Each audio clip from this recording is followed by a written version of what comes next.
Good morning. It is 5 a.m. and I'm not Joan Jones. I'm Jay Harper with your top story. Joan is off for the rest of the week. You'll have me through Friday. In our top stories, Laverne police, they're searching for two suspects they say robbed a man at gunpoint on I-24 yesterday morning. The incident happening between 10:45 and 11 o'clock yesterday between Sam Ridley Parkway and Waldron Road. Police say the suspects, driving a black Toyota sedan with a black license plate, brake-checked the victim and threw eggs on his windshield. They said when the victim got out of the car after he pulled over to the shoulder because he couldn't see, the suspects stopped, jumped out of their car, and robbed the man at gunpoint. According to police, the suspects, they were described as black men wearing masks and gloves and armed with pistols. Police are asking anyone with any information or dash cam footage that could have captured the incident to please contact the Laverne Police Department. Their number 615-287-8667. President Trump's justification for the dismissal of Federal Reserve Governor Lisa Cook may sound a bit familiar. The Trump administration also targeting New York Attorney General Letitia James and Senator Adam Schiff over similar claims of mortgage fraud. All three deny any wrongdoing. Here's ABC's Melissa Aden. Cook, a President Joe Biden appointee, was told by Trump he's removing her because there is sufficient reason to believe you may have made false statements on one or more mortgage applications. Cook responding in a statement saying Trump has no authority to fire her and that she will not resign. Cook's lawyer adding the president's attempt to fire her based solely on a referral letter lacks any factual or legal basis. They say they'll file a lawsuit challenging this. Well, after facing backlash from customers as well as stockholders, Cracker Barrel announcing, we ain't doing that. Yeah, an about face with its new logo. Here's ABC's Sophie Flay. She's got the latest. Cracker Barrel announcing it will revert back to its old logo a day after defending its controversial rebranding campaign. The company posting, "We said we would listen, and we have. Our new logo is going away, and our old-timer will remain." Old-timer refers to the man in overalls leaning on the barrel, also known as Uncle Herschel, a brand fixture since the 1970s. We now turn to the Market Numbers Report. It's brought to you by Beacon Capital Management. You can find them online at beaconcm.com. Let's get you this morning's money news. Here is Dave Packer. Investors weighing the impact of President Trump's firing of Federal Reserve Governor Lisa Cook. Trump says there is sufficient evidence to remove Cook from her position over claims she committed mortgage fraud. But Cook, the first black woman to serve on the Fed's Board of Governors, is refusing to step down. Her lawyer says Cook will challenge the action in a lawsuit. Ordering items from overseas, it's about to get more expensive. A widely used customs exemption for international shipments worth $800 or less is set to end starting on Friday. Now they'll be subject to tariffs, which could range from 10 to 50%. It's part of President Trump's agenda for making the nation less dependent on foreign goods. After backlash, Cracker Barrel gives in. Stock in the restaurant tanked amid outrage over the company changing its logo. Now the company saying it'll bring back the old logo with the old-timer in the barrel. Cracker Barrel shares finished more than 6% higher Tuesday. Now let's take a look at your numbers before the opening bell. The Dow futures up 17, the S&P up 2.5, NASDAQ up 6. That's the latest news. Traffic and weather are next. I'm Jay Harper, WTN News.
Well, here we are at 5:06 in the morning. There's nobody on the road, but good old Nashville drivers, they don't disappoint us. We've already got a crash reported. I-24 eastbound at the Murfreesboro Pike exit. That would be exit 52.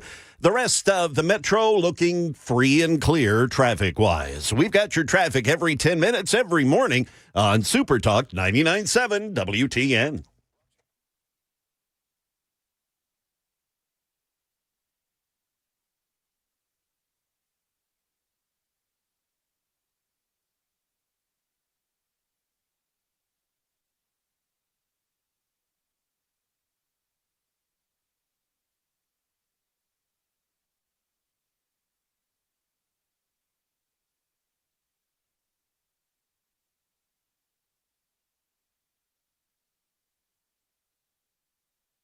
.507 on Nashville's Morning News on Super Talk 99.7 WTN. Good morning to you, friends. How are you? And happy Wednesday, man. There is a lot to talk about. We will get to Cracker Barrel. And they've, as you just heard, Jay report and the network news report and the business news report, the folks at Cracker Barrel, they have indeed come to their senses a little bit. They've still got a long ways to go, but we will talk about that. They were getting hammered, not only, of course, on the socials, but also with their stock price. And so we'll continue to monitor that and see if they make any more adjustments. Like, for example, will they change the interior back to the way that it was before, and also the menu? So we'll continue to talk about that. There is some illegal alien truck driver news out there today. So the saga there does continue. Transportation Secretary Sean Duffy had a lot to say about this yesterday. We will get into what exactly it is that the Trump administration has up their sleeve to deal with this. But one of the angles of all of this, and I've been talking about this for quite some time, is the fact that it's not only illegal alien truck drivers, but also just illegal aliens behind the wheel of a car that are killing folks. And here we are in Nashville with this story. An illegal alien from Honduras killed a woman. Her fiance is in really bad shape right here in Nashville. This was from Fox 17. An illegal immigrant is accused of killing a woman and injuring her fiance in a drunk driving crash here in Nashville. Fox 17 News spoke with the victim's family as this case, of course, they say, adds more fire to the immigration debate. They say this guy from Honduras, his temporary protected status was revoked back in 2015. And yes, he has a previous vandalism conviction as well. So the guy, illegal alien from Honduras, ends up killing a Nashville woman. Her fiance is in really bad shape in a Nashville hospital. So it is not only illegal aliens behind the wheels of these 18-wheelers, behind the wheel of an 18-wheeler, but also plain old cars. And we see this time and time and time again. And I don't know if you saw this out of Memphis. I think this was yesterday, where they have this big bridge. And I never drive down this way, so just so you know, but I think I got this story straight. There's a big bridge in Memphis along 55, and an illegal alien truck driver ends up going the wrong way on the bridge. And so the cops stop him.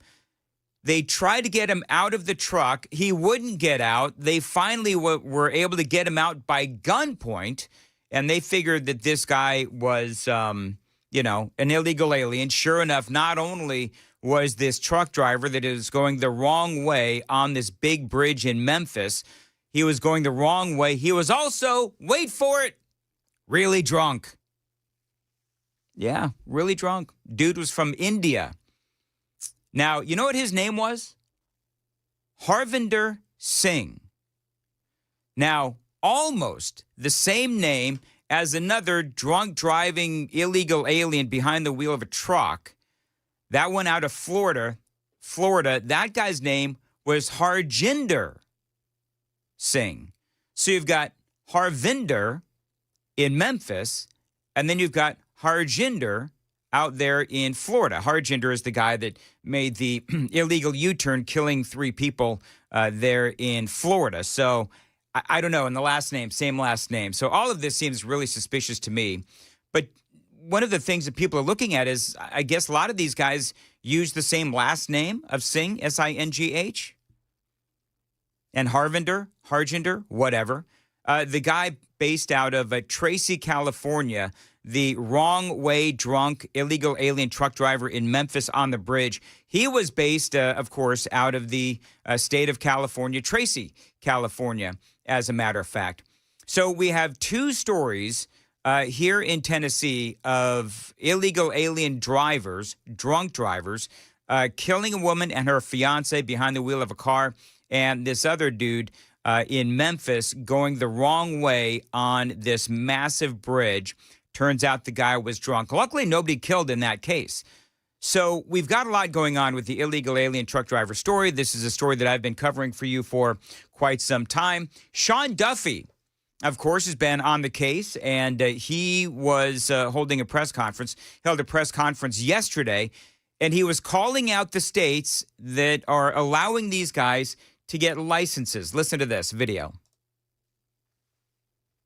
States that don't comply with the rules that come from this department.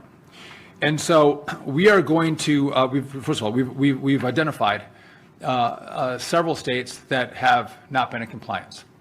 That would be Washington, California, and New Mexico. Those are the three states that have not complied with this rule, which, by the way, this driver in Florida had received a CDL in Washington, California, and was pulled over in July for speeding, and no doubt couldn't speak the English language. And law enforcement in New Mexico did not take his rig out of service. So this one driver touched all three states. Based on our review, they are not complying with our rule. All right, so that is Sean Duffy, and he's talking about Harvinder Singh. But, you know, again, which one? There seems to be many. But remember, there are thousands of these illegal alien truck drivers on the road. This particular one, again, that he's talking about, the one in Florida that I just mentioned, making that illegal U-turn, that SUV slamming into the back part of his truck, he had no business being on the road. And the rules that Sean Duffy is talking about, Transportation Secretary, by the way, Sean Duffy, is that if you're going to be behind the wheel of an 18-wheeler, you need to be able to speak and read English. And part of this is branding. Do you know when in politics, you have to brand your opponent, you have to define your opponent, right? So there are two parts to what's going on with the illegal alien truck drivers. Number one, they have no business being behind the wheel of a massive 18-wheeler. That's number one. But number two is that the sanctuary states, the Democrat-run states, are the ones that are allowing this to happen. And so now, ultimately, we have dead Americans. And so there's two prongs to this. There is the political and there is the safety of the American people. And so, to me, I think that both points are equally as important. I'll explain coming up. 5:15 on Nashville's Morning News on Super Talk 99.7 WTN. By the way, Sean Duffy, further proof that Pete Buttigieg really did suck at his job. It is 5:15. Time to check the roads on WTN. Yes, we are still dealing with this crash on 24 eastbound at Murfreesboro Pike. That would be exit 52. Aside from that, things look pretty clear this morning on area interstates. We've got your traffic every 10 minutes, every morning on Super Talk 99.7 WTN. Thank you, Jay. In for Joan. Today, nice, plenty of sunshine, a high again of 82, going to feel like 86. Low tonight of 57. One more time, a morning where I had to put my heater on, and it felt really, really nice. And appreciate you listening to Nashville's Morning News. So one of the things that Sean Duffy, Transportation Secretary, is looking to do is he is now giving these states 30 days to comply with their rules of ensuring that truck drivers know how to speak English and can read English, including street signs. Remember the illegal alien that made the illegal U-turn that killed 3 people in that SUV?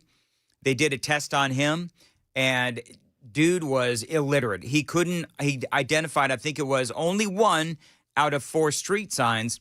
and he essentially couldn't speak English. And that is what the Democrat states, that is what these sanctuary states are doing.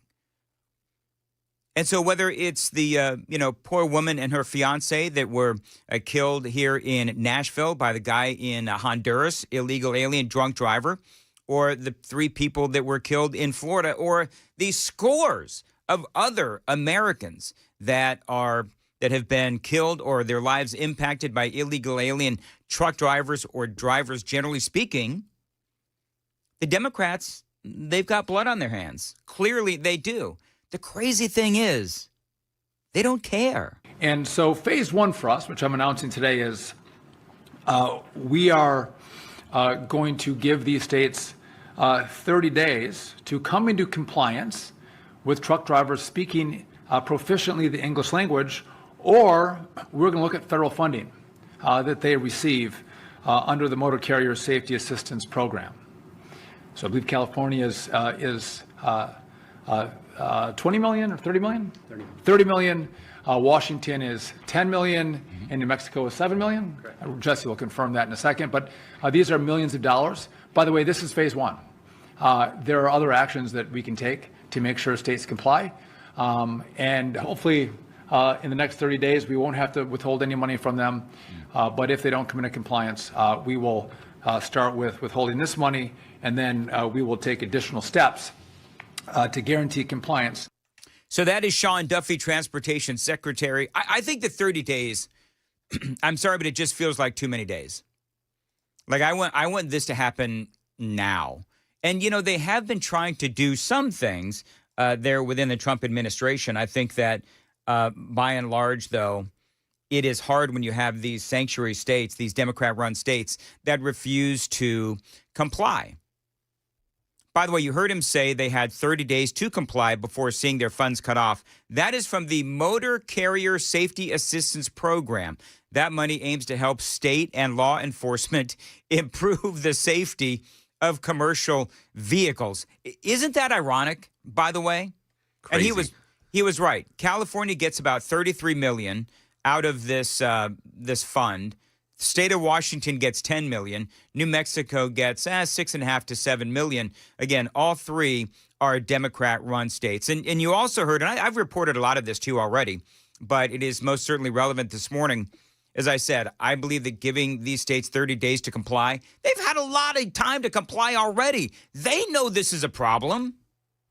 Gavin Newsom knows this is a problem, yet he refuses to do anything. This is all part of, again, 2 prongs. Number 1, make the roadways safer. Number 2, define your opponent. And so I think that Sean Duffy has to hit this really, really hard. You may have seen, by the way, that this guy out of Florida that killed 3, the headlines are that nearly 3 million people signed a petition asking for leniency. Now, do you really think that, Sam, 3 million people are out there asking for leniency for this guy, or do you think those are bots? I think some of them are, but there's commentary, there's tweets from people that, it's culturally unfair for him. He didn't mean to do it. Mm-hmm. People are trying to run cover for him on this. I don't know. I think change.org does have some verification processes, so it could very well be. Then there are 3 million absolute idiots in this world. 100%. What did you say about cultural what? They're trying to say that because of his lack of cultural understanding. Because well, then he shouldn't be behind the wheel of a damn truck. They're trying to explain that away from his cold and kind of just flaccid demeanor after 3 people drove into the bottom of his trailer. Yeah, if you haven't seen the video, and we spoke about this a lot, Joan's gone for a couple of days, but we all spoke about this, including Sam and I, where this car hits the back of the trailer, and he had no reaction whatsoever. It was the eeriest, creepiest thing ever. Yeah, I was disturbed, and which takes a lot for me to kind of go, what's going through that guy's mind, and clearly nothing. Exactly. By the way, Sean Duffy was also on with Newsmax last night. We put this rule into effect in May of this year. We announced it. It was live at the end of June. So we're a couple months in, and we had to kind of figure out who is actually complying and who isn't. And virtually all the states are complying, but the three you just mentioned, specifically California, have in essence said we don't have plans to comply. And so if they don't, again, we have resources, the money that we give them through the state DOT, we can pull that money back, but there's also other equities that we have that we grant these states when they comply with our rules that we can actually pull from them. And those are all issues that we will look at. All right, so this is, again, about a couple of things. Gavin Newsom has got to answer for this. Gavin Newsom has got to answer for this. Is he really, and this is the funny thing, Gavin Newsom is spending all of this time trolling Donald Trump and not tackling this issue of truck driving schools in his state, giving licenses and CDLs to illegal aliens, and then they go on to kill other people, Americans. They're going to get sued big time. As they should. I think even the state of Florida could make a case against them from state to state. Yeah. It could be a $100 million case. And actually they should. Maybe a class action lawsuit against the state of California.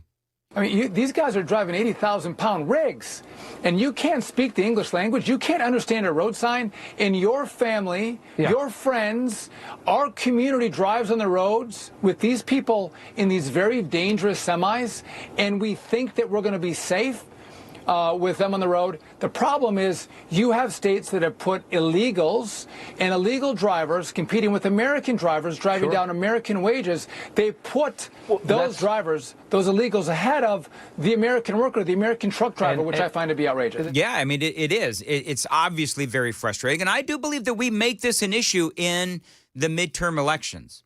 I think that we do need to do that because, you know, granted, there are 3 states, all Democrat run, that are not cooperating with the Trump administration, demanding that these illegal aliens can speak English and read English and the road signs and so forth. But this is a party problem. You have Gavin Newsom, who, I mean, I don't know if I'm going to say he's the leader of the Democrat Party, but he is certainly one of them.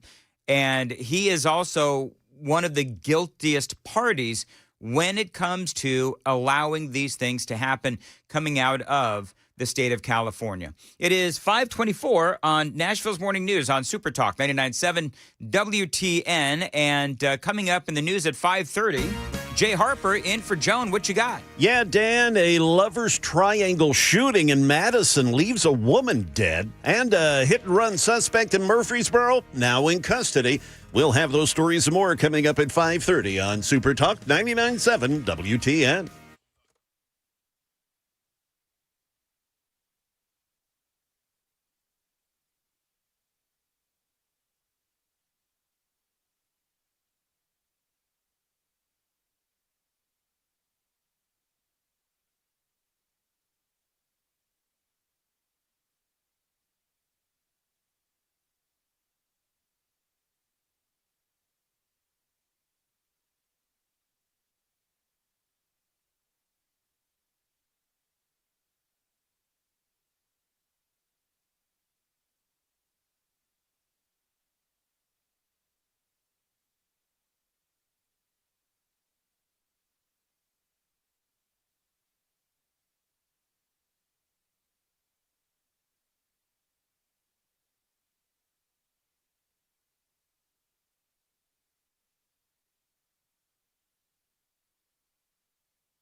529, Nashville's Morning News on Super Talk 99.7 WTN. All right, tomorrow is the big day.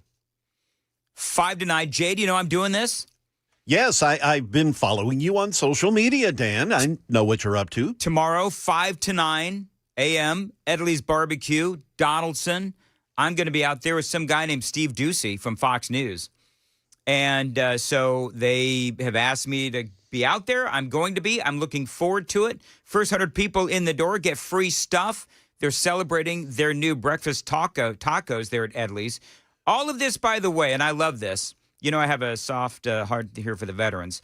All of this to support Mission Possible, helping our homeless veteran communities. So come on out. It's for a great cause and great tacos from Edley's Barbecue. Tomorrow morning, 5 to 9. First time. This is actually the first time I've ever taken the morning show on the road. I've been doing this. Yeah, I've been doing this almost 4 years. Yeah. Here in on the morning show. Well, you're in such high demand, Dan. I find it hard to believe this is the first time, but I'm sure it'll be the first of many now that people know you're willing to get out there and mingle with your peeps. Let me just stop you there, Jay. I was told I was going to be doing this. I'm not exactly willing, but I was told to do it because I don't like broadcasting on remote. I just don't. You're going to eat those breakfast tacos and you're going to like it. You know what? But listen, it's for charity. And I love Edley's, and I love what the company stands for. They've got me out there. They've got Fox News out there. And I love that they're helping the veterans. So I'm actually looking forward to going out and doing this tomorrow. So join me, if you would, tomorrow morning, 5 to 9, Edley's Barbecue. And we got a lot more straight ahead on WTN.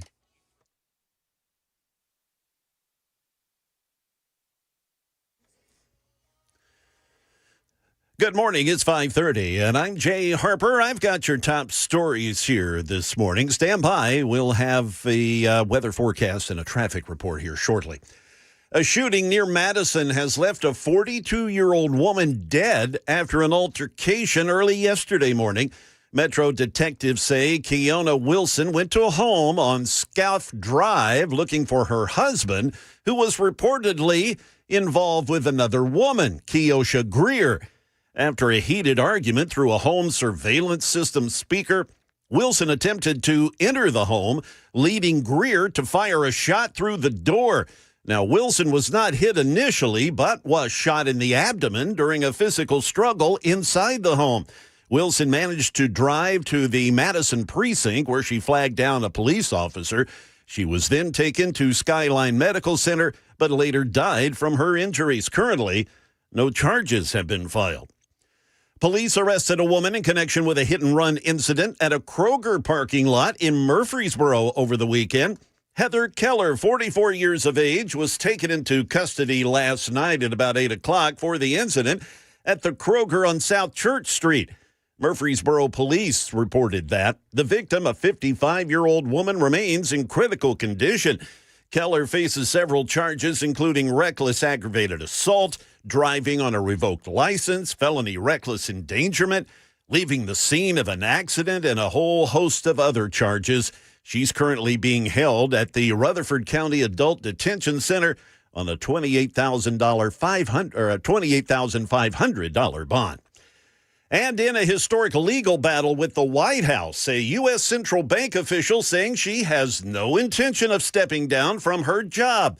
President Trump moved to fire Federal Reserve Governor Lisa Cook late Monday night, over allegations lodged by a Trump administration official who claimed that she committed mortgage fraud, which she has denied.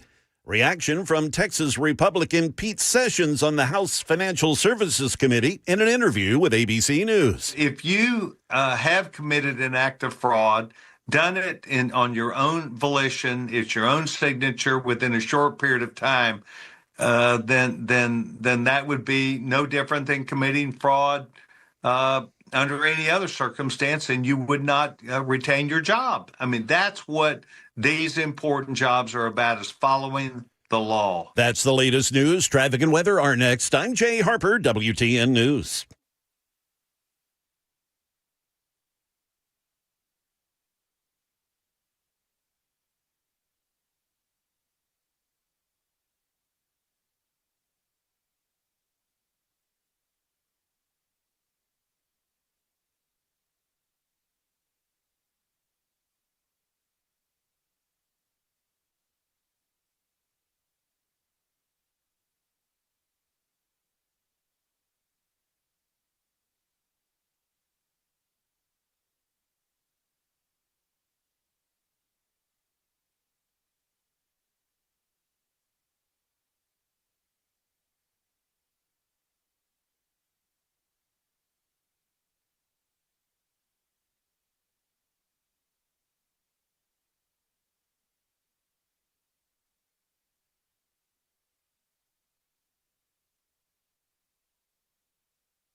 That earlier crash we had on 24 eastbound at Murfreesboro Pike, that has been cleared. And with that, smooth sailing, no accidents or breakdowns in the metro area. We've got your traffic every 10 minutes, every morning on Super Talk 99.7 WTN.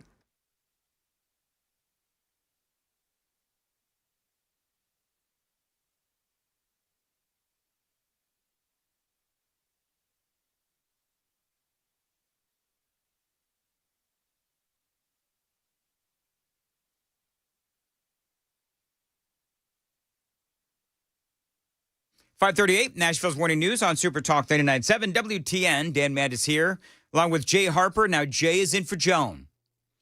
Jay, you know what happens when Joan's gone. Oh, yeah, I do. Don't take it out on Jay. He was kind enough to get up at whatever time he has to wake up in the morning, and he doesn't deserve the abuse that some of you people give him. He's filling in. Joan will be back. I know, man. You know what happens when I fill in for Ken, too. You know, where's Ken? Oh, where's John? I know. Hey, and I love both of them. So, but yes, I try to help, Dan. I'm only here to help. I know. That's what I'm saying. All right. So, real quick, I do this thing, and Sam, I do truth and memes, right?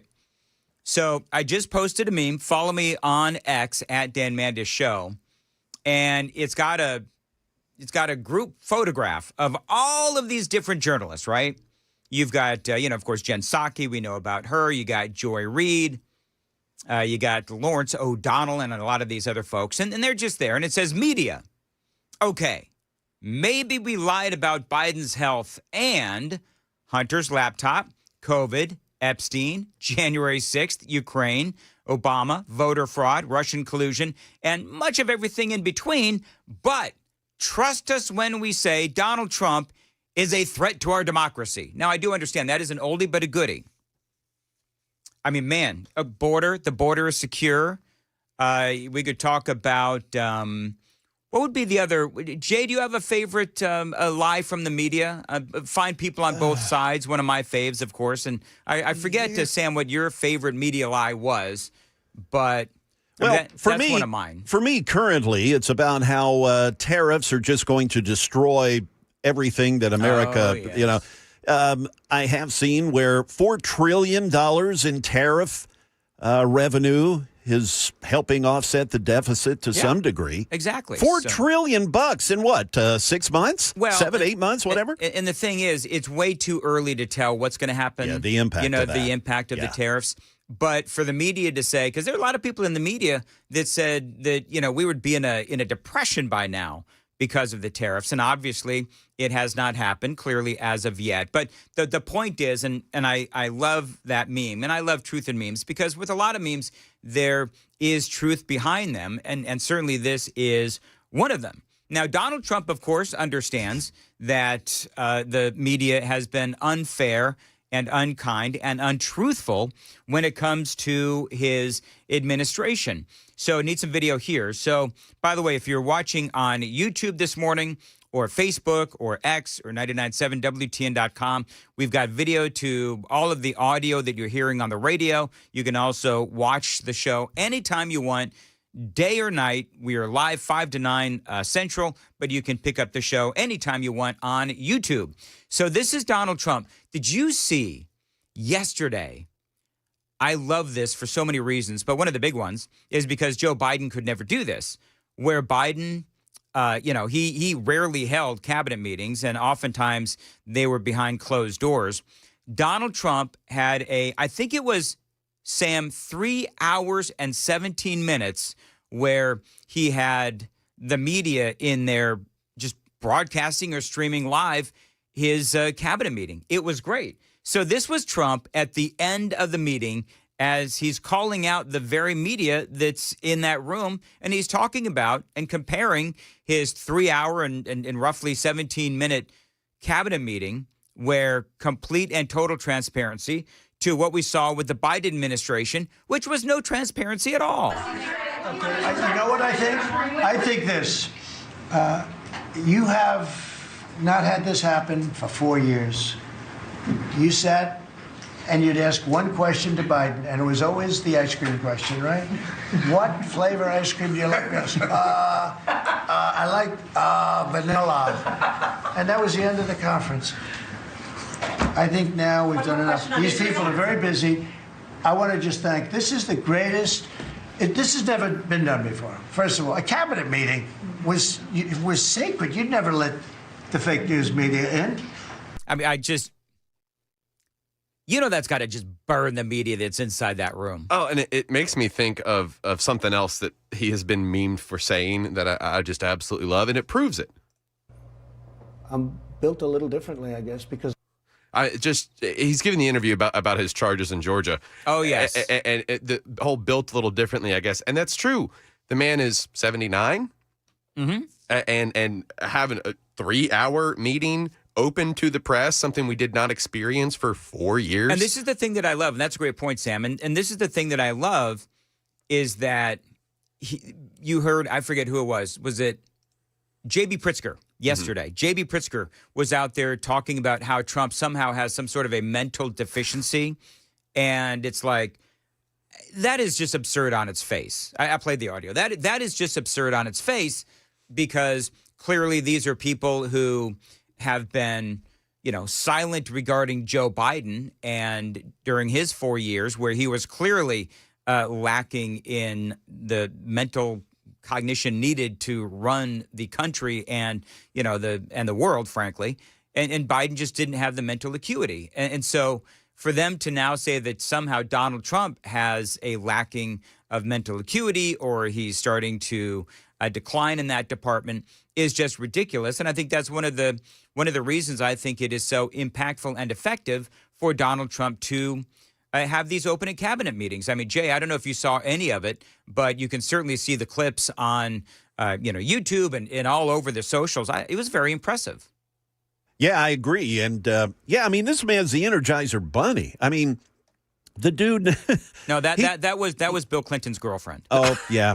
That's what the Secret. No, seriously, that's what the Secret Service the called. The Secret Service, yeah. Yeah, that's the Secret Service called Bill Clinton's girlfriend. One of them, anyway. One of them, yeah. The Energizer Bunny. But it seems like Trump just, and I have heard that he only requires like 4 or 5 hours sleep a night. I want to be that guy. Yeah. I want to be the person that only it's not fun. 4 or 5 hours of sleep. It's not fun. No, trust me, I know. Here's more from Donald Trump. But the fake news media isn't all fake. It's a lot of it is, but it's not all. I think it's a great thing. I think maybe it's going to be done in the future. I hope it's going to be done. But you really get the word out. I mean, we had each one of these people spoke. I think each one, if I thought one of them did badly, I would call that person out. I would say, Christy, what the heck are you doing? No, but no, seriously, you have a very talented group of people. They get along, they work along together. And there's something really nice about just, the openness of what we're doing. It's government. It's an open government. That's what we are. And well, it's the people's government, right? And so the people should have the ability to watch and see what is going on. The president is absolutely right. Now, there's some people that are out there, and they'll say, oh, well, Donald Trump, he just wants the cabinet all around him to talk about the great things that the president is doing. Well, the reality is that the president is doing great things. Now, we got a big disagreement. I don't know if there's anybody out there that agrees with the president wanting to bring in 600,000 Chinese students, which somebody asked if I was going to talk about that this morning. I did a whole thing on that yesterday. I'm sorry you missed it, but I did cover that yesterday. Suffice to say that I am very much against it. But you know what? We're all going to have disagreements. You're never going to disagree with a person 100% of the time. Although this particular case is, in my opinion, a very bad decision. But we'll get into some more of that here in a minute. But this is Donald Trump, again, talking about the cabinet meeting and how this is an open and honest forum about what our government is doing for the American people. We haven't made too many mistakes. We maybe will, but we haven't made too many mistakes. We've called it right. And I think you can be very proud of your country. We are a respected country again. We are really, right now, respected at the highest level, and we're doing great. And we're a very rich country again, very rich. And that's a good thing, because when we're rich, we can take care of poor. And that's what we're doing, and we're taking care of crime. And I hope, just in finishing, I hope that Illinois, I hope that New York, I hope that California, I hope they call me and they say, I'd love to have you come in and help us out. I will be a totally different person with them. I will respect them for doing it. Thank you all very much. You know what's interesting is another example of how the Republican Party is just ripping that brand away from the Democrats, where you heard Donald Trump say something to the effect of, you know, we don't, only the rich, they shouldn't be the only ones that are safe, you know, living behind gates or behind walls. He said, we need to protect everyone, including the poor. Well, it used to be, you know, the Democrats were considered the party of, and I'm air quoting here, the poor. But now, and this is honest to goodness truth, Donald Trump has ripped that part of the brand away from the Democrats, because ultimately, what is he doing? I mean, we could talk about in the big, beautiful bill and the tax cuts and all of that other stuff, but let's just stick with what's going on in Chicago and Washington, D.C., and some of these other places. Who is Donald Trump protecting? Ultimately, who is Donald Trump protecting? The rich folks in Washington, D.C., they all live in, Virginia or in the higher falutin parts of Washington, D.C. But the poor folks that live in the bad parts of town, Donald Trump is protecting them. The Democrats aren't doing that. The Democrats are protesting and upset and angry and calling Donald Trump all sorts of names because he brought in the National Guard to protect those people. You know, Dan, you probably have spoken of this, but I'm sure you saw where D.C. went an entire day without a murder during for the first time in years since Trump brought in the Guard to help protect the city. I think it's been like 12 or 13 days. I mean, it's been a lot of days in a row. Yeah, several days now. You're right. Yeah, and I mean, you would think that there would be some celebration. I did a whole monologue yesterday on the number of black lives that Donald Trump has saved, because you look at the people that have been murdered. Let's just stick to Washington, D.C. right now. You look at the number of people that have been murdered in Washington, D.C. Then you look at the skin color of those folks that have been murdered. A lot of them are black. So Donald Trump, I actually did a little reel on this. Donald Trump has saved a lot of black lives in Washington, D.C. If black lives really mattered to the Democrats, they would be celebrating what Donald Trump has accomplished. Oh, and it goes back to him talking about being a respected nation again, cleaning up your nation's capital, something that obviously didn't have. We had fences put up around the Capitol during the Biden administration so people couldn't get in. Yep. Because it wasn't an open government. We weren't able to see behind the curtain. And you've also got a competent cabinet behind him. But you point out Biden's mental acuity and his cognitive issues. He was also surrounded by morons. He was. I mean, Pete Buttigieg, failure, cringe Jean-Pierre, failure, and people want to totally forget Jen Psaki was his initial press secretary. Cringe Jean-Pierre made Jen Psaki look brilliant. Yeah, because she could actually navigate around the questions instead of just saying, "Well, circle back to that." Yes, and yeah, there were. I mean, look what Marco Rubio is doing. Just so effective. You know, you went from Antony Blinken to Marco Rubio, and all of the. Well, as a matter of fact, I've got a segment on Marco Rubio coming up here on Super Talk 99.7 WTN. That's what they call a tease. That's exactly right. The Super Text line is open, by the way, 615-737-9986, 615-737-WWTN. And let's see here. A lot of people chiming in this morning, and I appreciate it. Michael says, oh, yeah, nothing but paid protesters, which I think part of is what is going on in these cities, obviously. Somebody asking me about these protests, I should say these illegal alien truck drivers. And somebody asked me if I had covered the fact that the businesses, the companies in California that are giving these CDLs to the illegal aliens. I did. I've done many, many topics on that and segments on that. Basically, the Trump administration is going after these businesses. And what happens is it's like whack-a-mole. It's like playing whack-a-mole. You knock a business down and you pull their license. All they do is they change an address, they change the name of a business, and they are back again literally the very next day. We need the help of the local state government. So, for example, we need the help of California. California, please, We need your help in keeping these companies out of business so that these illegal alien truck drivers stop killing people. So there are clearly challenges, and the Trump administration, they can only do so much. That's the problem. Without the help of, let's just focus on Gavin Newsom, right? Define your opponent. Without the help of Gavin Newsom, it is going to be very difficult to keep these drunken, murderous, illegal alien truck drivers off the road. And that is because of Gavin Newsom. 5:53 on Nashville's Morning News. Jay Harper's in for Joan, and what's coming up at 6? Yes, sir, Dan. An artificial intelligence innovator being sued in the suicide death of a teenager, and a former Vanderbilt and NFL quarterback learns his fate from a DUI charge. We'll have that and more coming up at 6 on Super Talk 99.7 WTN.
.558, Nashville's Morning News on Super Talk 99.7 WTN.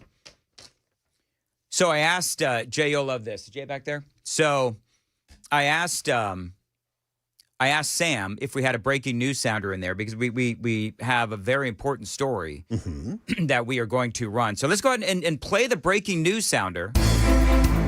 This is a breaking news update on Super Talk 99.7 WTN. Now, Jay, I don't know why you didn't have this in your newscast. I and guess you call yourself a newsman.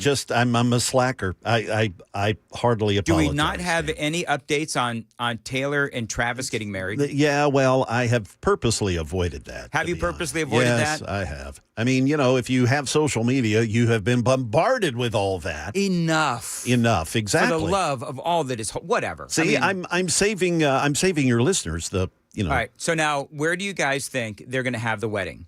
She's got properties in Rhode Island, Los Angeles, Los Angeles, New York, of course, here in Tennessee as well, and myriad of other places. I think they have some space in Florida as well. So maybe we should do a Daily Dan poll. Where do you think Taylor and Travis will, do the nuptials? I think we will lose viewership. You think so? Okay, fine. Very quickly. All right. So I wanted to make sure that everybody knew that Taylor and Travis are finally getting married. I think the NFL's behind it, and I would wager to guess that the good odds bet would be they'll get married at Arrowhead Stadium. Yeah, or halftime of the Super Bowl. Oh my God! No, Jay, don't. That will be the Super Bowl halftime show. Is the wedding, and of course she'll probably sing too. So she would come out of the wedding, and then she's going to do Love Story or some sort of I don't know. I can't remember if Love Story is actually. Well, she was not young when they first saw each other, so she was over 30. Just in case. Oh, okay, wondering. Good. I have no idea. Anyway, I just so you folks know, I actually don't care about Taylor and Travis. I was just joking. There is a great video someone made finding out that she loves to rhyme car and bar in her songs. Oh, does she? There's like 7 or 8 songs back to back, and they found all the lyrics where she's rhyming bar and car together, and it makes you want to just slam your head against the wall. Listen, those are some introspective lyrics, my friend. 6 o'clock on WTN.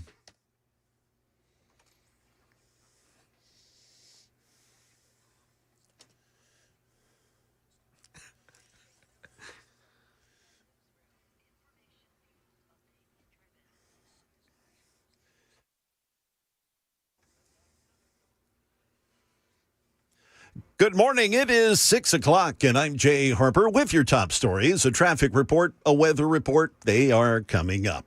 The parents of a California teen who died by suicide, they're suing the company behind ChatGPT. In a first-of-its-kind case, the family claims the chatbot helped the 16-year-old take his own life. Maria Rain claiming after the death of her son Adam back in April, the family found months of his conversations with ChatGPT. They claim the chatbot went from helping Adam with homework to eventually becoming a suicide coach, according to the lawsuit. In response, OpenAI says it is deeply saddened by Adam's death and has safeguards in place. That's ABC's Rhiannon Ally reporting. A 12-year NFL veteran was in a Franklin courtroom yesterday to take a plea deal on his DUI case from October of last year.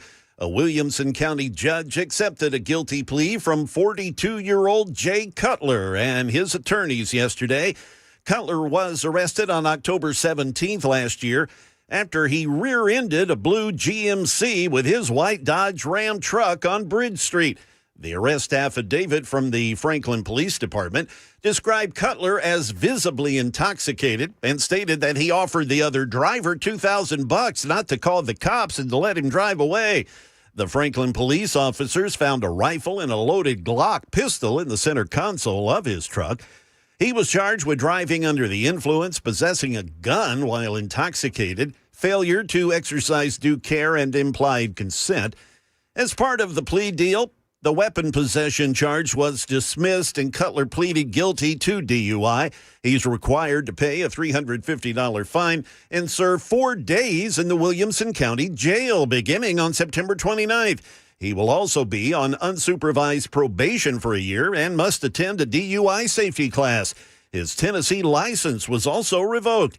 Cutler played quarterback for the Denver Broncos, Chicago Bears, and Miami Dolphins over 12 years in the NFL. And, of course, he played college ball here in Nashville at Vanderbilt.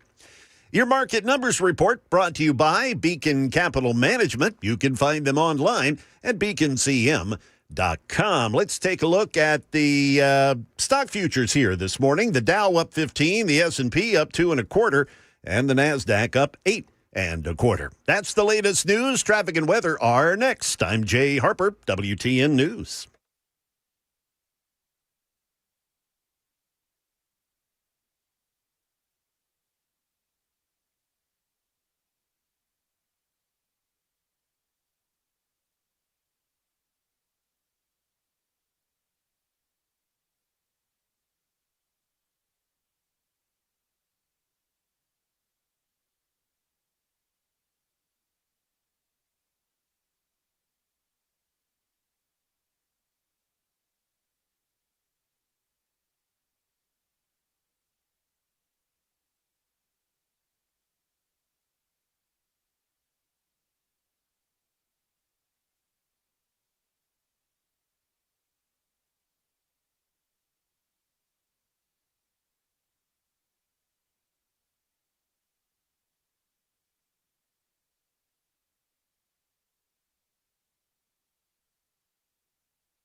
At 4 minutes past 6 a.m., we are looking all clear on our area interstates. No accidents, breakdowns, stalls, any of that stuff to report here thus far this morning. We've got your traffic every 10 minutes every morning on Super Talk 99.7 WTN.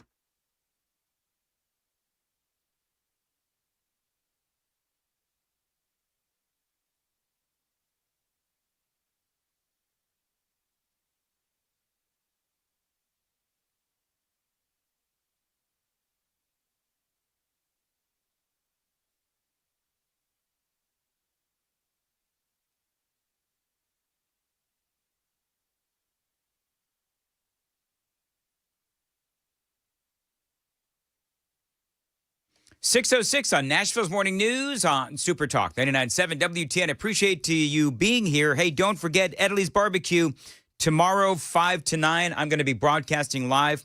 It is their Donaldson location. Me and some guy named Steve Ducey from Fox News. First 100 people in the door are going to get some free stuff, and they're celebrating their new breakfast taco. So really looking forward to being out at Edley's Barbecue. All of this, of course, to support Mission Possible, helping our homeless veteran communities. And more details can be found online. Would love it if you stopped by. More details online at Supertalk 99.7 WTN. There is a lot to talk about this morning, America. This morning, of course, crime in America. Donald Trump is doing all he can to try to keep people safe. And so I'm going to play for you just an example of what is happening online, because what is happening online, and I know that we've mentioned this, but what is going on online is something that you more than likely will not see broadcast on the mainstream media, which is people from cities like Chicago, need some video, people from places like Chicago saying, please, Donald Trump, help us. Our children can't walk around the community without fear of being hurt or kidnapped or having a drive-by. So it's what these numbers that they're expressing we don't feel it in our quality of life. Our children can't walk. Yeah, that is a guy by the name of Jediah Brown, a Chicago resident. And videos like this, they need to be seen, and they need to go viral. Because, again, that is just one man in Chicago, one of many who does want President Trump to bring in the National Guard. It is important to hear these voices because the lawmakers in Chicago, they have no interest in hearing their voices. The lawmakers in Chicago actually are not listening to the people of Chicago. And it's hard to listen when you're screaming that Donald Trump is a racist and a Nazi, and he is, obviously every name in the book. But the reality is that Chicago does have problems. Chicago has a murder problem. Chicago has an assault problem. Chicago has a robbery problem. And so the problem, of course, that Chicago has really is that they have people that simply do not care about them in charge of their city and state. So let's hear from yet another person from the streets of Chicago where he is imploring, he is begging Donald Trump, please come to our city with the National Guard. Listen to this guy. Hey, Trump, you need to bring the National Guards to Chicago, man. You got kids killing kids, man. That's not good, man. Washington, D.C., is not much going on compared to Chicago, man. I'm running. It's a war happening right now in Chicago. Hey, look, man. Look, go on the news. Or go on Google, type Chicago. I'm going back home to Africa, man. I can't. Yeah, so guys going back to Africa. How bad is it in Chicago if he's going to go back to Africa? But you see, again, those are the voices that the leaders, so-called leaders in Chicago need to listen to. I thought this was fascinating. So I think little by little, Joe Scarborough, believe it or not, is really starting to become red-pilled. He's starting to understand the lunacy of his own party. So you know by now that Chicago has a mayor by the name of Brandon Johnson. And Scarborough had him on, I think it was yesterday. And he wanted to know one thing. Joe Scarborough wanted to know one thing. And that one thing, would 5,000 additional police officers help save lives in Chicago? That's all that Joe Scarborough wanted to know. I'm going to play you how this conversation went because it didn't go well for one Brandon Johnson. Would you also like to get federal funding to help put 5,000 more cops on the street in Chicago? Would that help drive down crime?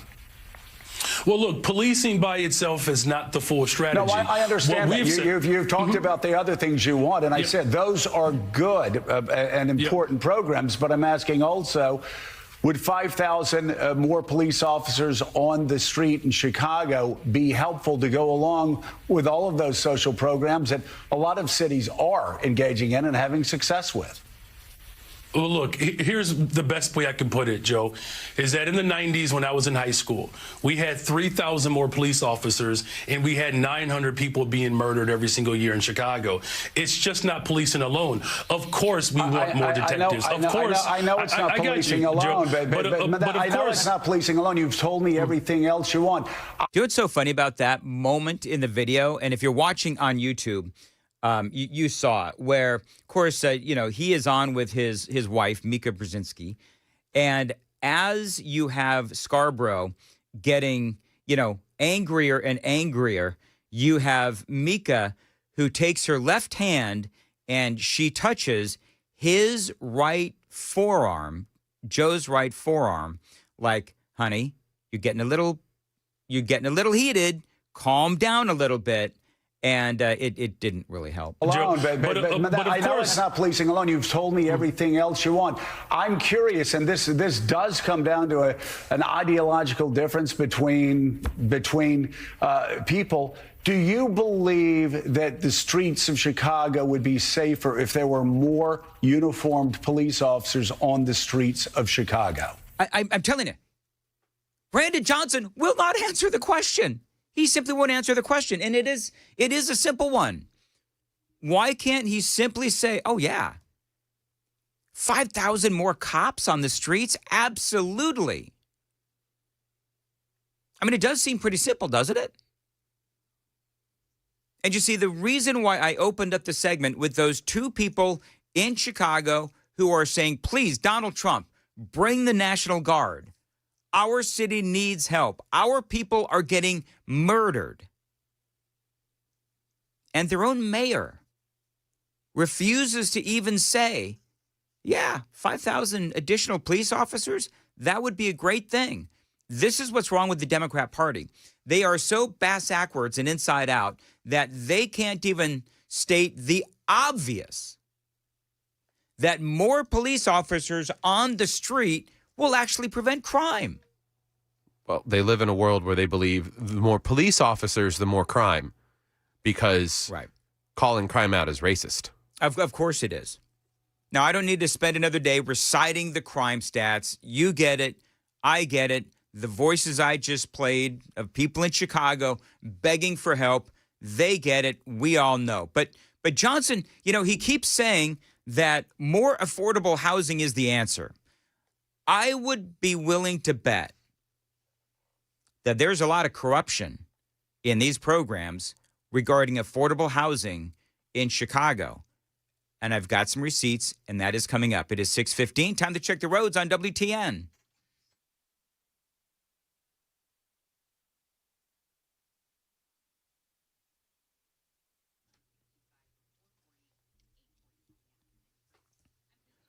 As far as your weather for today, nice. Plenty of sunshine, a high of 82, feeling like 86.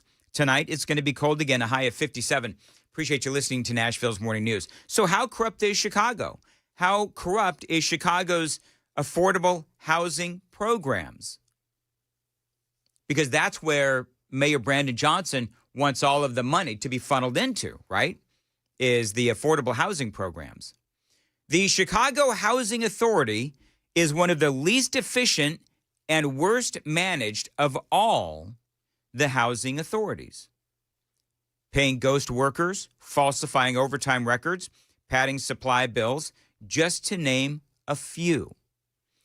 In 2023, a University of Chicago report named Chicago the most corrupt metropolitan area in America for the 4th consecutive year. And the Illinois Housing Department, notorious for lack of oversight and inefficient. So I think that's why Brandon Johnson wants all this money, not to have police officers on the streets, but to have just a big old bucket of money dropped into the affordable housing agency there in Chicago. Because from there, they can launder and filter the money to wherever they want it to go. Gee, I wonder if that's why he keeps saying, Brandon Johnson keeps saying, oh, we need more money for affordable housing. Right. I believe the city of Chicago and cities across America would be safer if we actually had, affordable housing. Look, okay, I'm not saying that that's not the question I asked. My question is, and I just need a yes or a no, do you believe the streets of Chicago would be safer if you got all of those other extraordinary programs put back into place, which do have a history of being successful, if that's complemented by having 5,000 more cops on the streets of Chicago? Will he answer it? Will he finally say, what do you folks think? Will Brandon Johnson finally just say, because I'm watching this, and I know that you folks at home or listening on the radio in your car, you're listening to this and you're thinking, will he finally say it? Will he say, oh yeah, 5,000 police officers? That's great. Yeah, that would make our streets safer. I mean, as Joe Scarborough says, dude, it's a yes or a no. Will he say the painfully obvious that yes, 5,000 additional police officers would make the streets of Chicago safer? Let's listen together. I don't believe that we should narrow it down to... Nope, he can't do it. He just can't do it. It's crazy. This is incredible. I think in this clip that you're playing, we're seeing Scarborough in real time start to see that the idea on the left is, okay, there's a systematic problem. Nothing is ever your fault. The world is a terrible place, and we need to spend money to make it better. Whereas the right believes self-governance comes first. When you step out of bounds, that is when we have to put constraints on you and put you in prison. Which is where the 5,000 police officers come in. Exactly. But Brandon Johnson can't do it. Just police officers, Joe, is what I'm saying. That is an antiquated approach. I'm saying we've invested in detectives. Mr. Mayor, are you hearing what I'm saying? I'm agreeing with you that all of these other social programs are extraordinarily important. I just need a yes or a no, and then this will be the last time I ask. Would an additional 5,000 cops on the streets in Chicago help complement those programs to make Chicago safer? Look, we are working hard to make sure that our police department is fully supported. She looks so uncomfortable. That just simply putting out an arbitrary number around police officers is the answer. What an idiot. Brandon Johnson. By the way, if you want to see that video, all of the videos that I play on the show in the audio, you can find them on my X feed at Dan Mandis Show. And yeah, he never really does, obviously, as you just heard, answer the question. So obviously frustrating, of course. And that's why this interview is making headlines this morning. And the longer that interview went, the more obviously ridiculous that it becomes. Meantime, you know, we still have these kinds of moments on the streets of Chicago. Listen to this. This was on CNN, believe it or not. My first reaction was that this is a good thing. I think that the governor as well as the mayor should be on board with it just so we can get a bit more of security in Chicago the way that we need. The crime has dropped since 2024. Do you feel like the city feels safer? No, not at all. No, especially with the police being defunded. There you go. So talking about the police being defunded and so on. The CNN anchor tried. She really did toe the left line of crime's down since last year. Hey, by the way, do you know how popular Brandon Johnson is, Chicago Mayor Brandon Johnson? His approval ratings have been notably low, among the worst for any U.S. politician in recent history. Here's a summary, they say, based on available data. A poll by M3 Strategies showed Johnson with a 6.6% approval rating. 6.6%. Have you ever heard of a politician with a 6.6 approval rating? And they're screaming about Donald Trump? He's got an 80% disapproval rating, giving him a net favorability of negative 73.3%. This is among the lowest recorded for a U.S. politician, comparable to former Illinois Governor Rod Blagojevich at 8%. He had an 8% approval before his 2009 impeachment. Now, why is he so unpopular? Well, crime, 67% of those people who were polled and disapprove of Brandon Johnson, they say the crime is their biggest issue. He's doing absolutely nothing to fight the crime in Chicago. They also talked about high taxes and inflation. They were cited as top voter concerns. So Brandon Johnson, and listen, I can hear you folks screaming at your radio. I can hear you folks screaming at the TV. I know. You get what you vote for, Chicago. You get what you vote for. They call it Chirac for a reason. Explain Chirac for me, because he had to. So just so you know, he threw. Hey Jay, do you know what Chirac means? Yeah, I could guess. Okay, so go ahead and explain it, yeah. Sam. It came about in the late 2000s out of rap culture in Chicago as a reference to how often bullets are flying through the city. Yeah, it's a combination of Chicago and Iraq. Exactly, and basically the terminology specifically means when you go out on the street, you keep your head on a swivel because it's like being out on patrol in Iraq. You just don't know what's going to be around the corner. All right. It is 6:22 on Nashville's Morning News on Super Talk 99.7. By the way, one Brian Wilson is going to be. Brian is he is going to be unbearable and insufferable today. do you know why, Jay? Do you know why, Sam? Okay. We'll talk about it with Brian at 7 o'clock, a little after 7 here on WTN. Right now, we're getting ready for the 6:30 news with Jay Harper.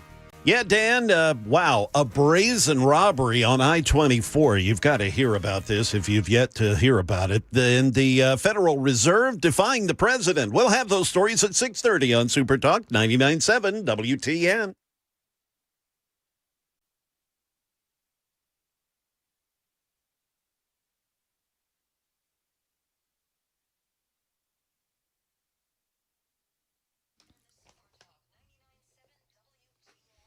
That's right. You can listen anytime, anywhere, and it is right now, 6:23. Dan Mandis here for Stoltzco, a great Tennessee company that does continue to grow and expand. Now, you know what Stoltzco, you know what they do? They build pole barns, and these pole barns can serve as a garage, an event space, an equestrian building, even a barn-dominium. Yes, you can live in these pole barns. They're called barn-dominiums. And these days from Stoltzco, these barn-dominiums are new and improved. Stoltzco is now offering you turnkey options. Now, that means that they handle the design, the construction, and the amazing finishing touches. You turn the key and you are home. And now they also offer storm shelters to keep you and your family safe. Now, your new pole barn from Stoltzco can be used for anything. So if you have some land that needs a building for whatever you want, call my friends at Stoltzco, 615-622-5992. Tell them Dan Mandis told you to reach out. You can find them, of course, on Instagram and Facebook. See examples of their incredible work. Also, at their website, Stoltzco, Stoltzco.com.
All right, 627, Nashville's Morning News. Oh, boy, did I get a banger of a text message at 615-737-9986, and I'm looking forward to reading it. Back to school time, and that means that Busy Bee Plumbing, Heating, and Cooling, they are bringing the buzz with huge savings and sweet giveaways as well. If you've got septic issues right now, is the time to get it fixed. Get 15% off any septic work, main drain lines, or whole home repipes. That's right, 15% off. Now, you can upgrade your HVAC system and get entered to win the Healthy Hive giveaway. That is a $1,500 sponsorship to the local school of your choice. Very community-minded at Busy Bee. Now, you joined the Beehive Club, and you can gift a free membership to a local teacher, coach, or faculty member. You buy one, gift one. It is just that simple. Breathe easier with $100 off indoor air quality products. The savings just go on and on. Call them to get started, 615-775-7833. Tell them Dan told you to reach out, 615-775-7833. Find them online anytime at busybeehvac.com.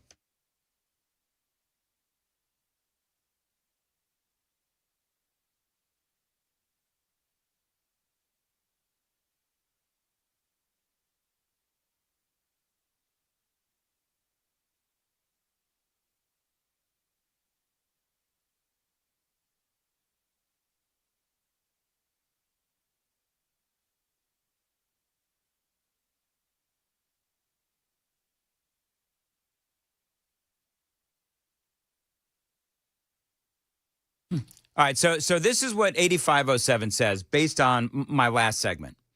Definitely my last time listening to WTN, not supporting freedom over safety continually is too much. Farewell. So I'm trying to figure out, and I was talking to Sam about it over the break. So dude is basically saying that he doesn't like the fact that Donald Trump is bringing in the National Guard, I guess, into the cities. And he is saying essentially that too much security and safety and police is effectively like a police state. Is that what he's saying? I guess. Because I could very easily, and I don't have a lot of time, but I could very easily make the argument that by having law enforcement in the streets trying to take out the bad guys and the criminals and keep the peace is actually encouraging more freedom, because now people are able to walk the streets of Washington, D.C. What Trump is doing, in my opinion, is really providing more freedom to the people of Washington, D.C., because now they feel safe, or at least safer, walking the streets of D.C. I don't know what this dude is saying, 8507. Maybe he has a point. That is opinion. Whatever. It is 6:30 on WTN.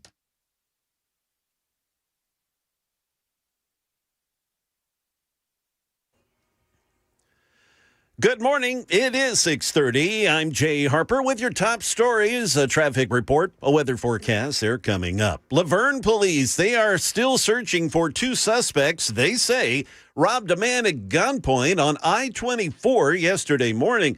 The incident happening between 10:45 and 11 a.m. yesterday between Sam Ridley Parkway and Waldron Road. Police say the suspects, who were driving a black Toyota sedan with a black license plate, they brake-checked the victim and then threw eggs on his windshield. They said when the victim pulled over to the shoulder because the man couldn't see through the windshield with all that slop all over it, the suspects also stopped, jumped out of their vehicle, and robbed the man at gunpoint. According to police, the suspects were described as black men wearing masks and gloves and armed with pistols.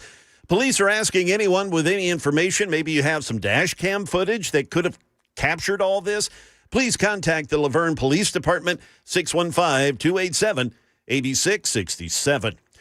The Federal Reserve releasing a statement yesterday asserting its independence, though not saying of board member Lisa Cook is still working at the agency. President Trump is attempting to fire her for cause, alleging she committed mortgage fraud. Of course, she's denying any wrongdoing. ABC's Lionel Moisey reports on what's at stake. The power struggle between President Trump and the Federal Reserve set to play out in court as Trump moves to fire board governor Lisa Cook amid his push to get the Fed to lower interest rates. We'll have a majority very shortly. Cook was appointed by President Biden, one of 7 board members. 2 were appointed by Trump, with a third nominated to replace a member who just retired. If the president is allowed to replace Cook, his appointees would then make up the majority. That is the latest news. Traffic and weather are next. next. I'm Jay Harper, WTN News. Thank you, Jay. 632, Nashville's Morning News on WTN. Listen, Contours. I believe in this company. It's a great company. And a lot of folks have been discovering Contours over the last several months. Now, you know what they do. At this point, you know that they do offer red light technology, belly buster specials. Now, basically what this does, what these belly buster specials do is it's red light technology, and they help you lose a couple of inches across the middle with this cutting edge technology. It is not only incredibly unique, but it is also effective. People have been coming from all across Middle Tennessee to check out Contours. Go to their website, see exactly how their belly buster therapy featuring red light technology actually works. Red light technology is all the rage these days. And right now, you can get a belly buster special featuring that red light technology for only $99. So call them right now. That phone number for Contours, 615-236-9960, 615-236-9960 for Contours. Now, your first 10 callers, you will get that $99 summer special from Contours. Now, this is, again, a great company. And if you want to feel better about yourself, you want to look better in that bathing suit, be one of the first 10 callers right now to get that Belly Buster special for only $99, 615-236-9960. If you've got questions, check them out online. It is at ContoursLLC.com. Online, their website, ContoursLLC.com. All you've got to lose is inches.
While we have no accidents or breakdowns to report, we are seeing the normal volume delays building from 65 southbound up around Millersville, also 65 south around Trinity Lane. We also have some volume delays. The same can be said for 24 westbound in the Laverne area, and also down around Interstate 840 on 65 north.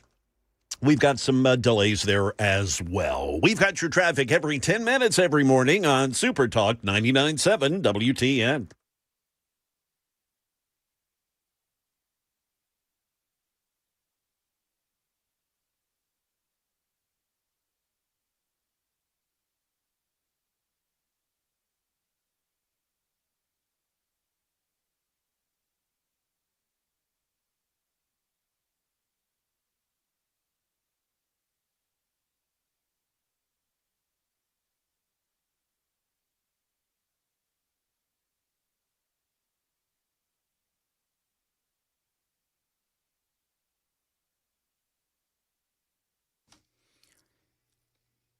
.637 Nashville's Morning News on Super Talk 99.7 WTN. So Cracker Barrel has changed their logo back to the original. I guess Uncle Herschel, is that Uncle Herschel, is back? They call him the old timer. The old timer, yes.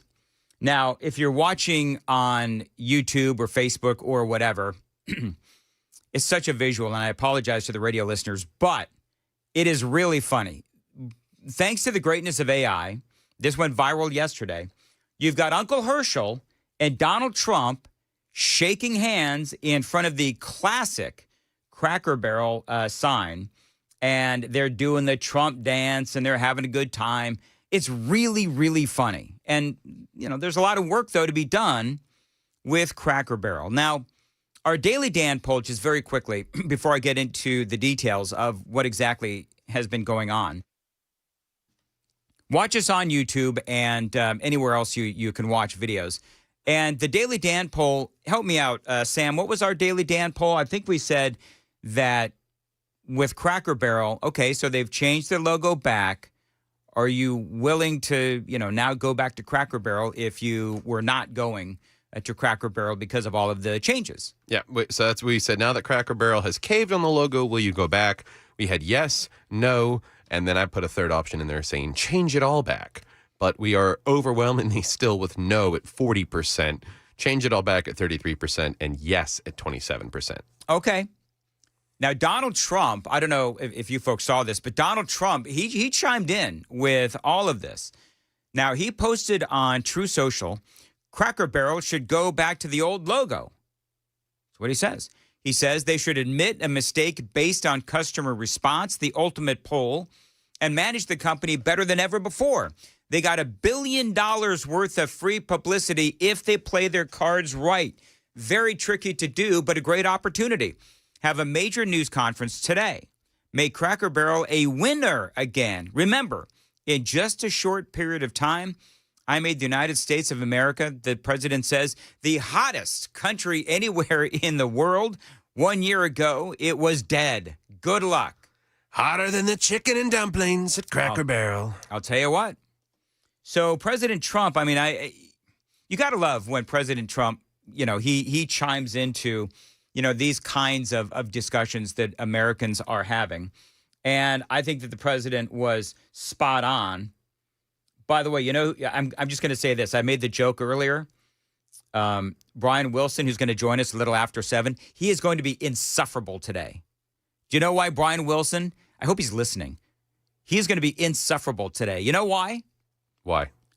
Because before the president said it, Brian Wilson had a complete Facebook post on what Cracker Barrel needed to do.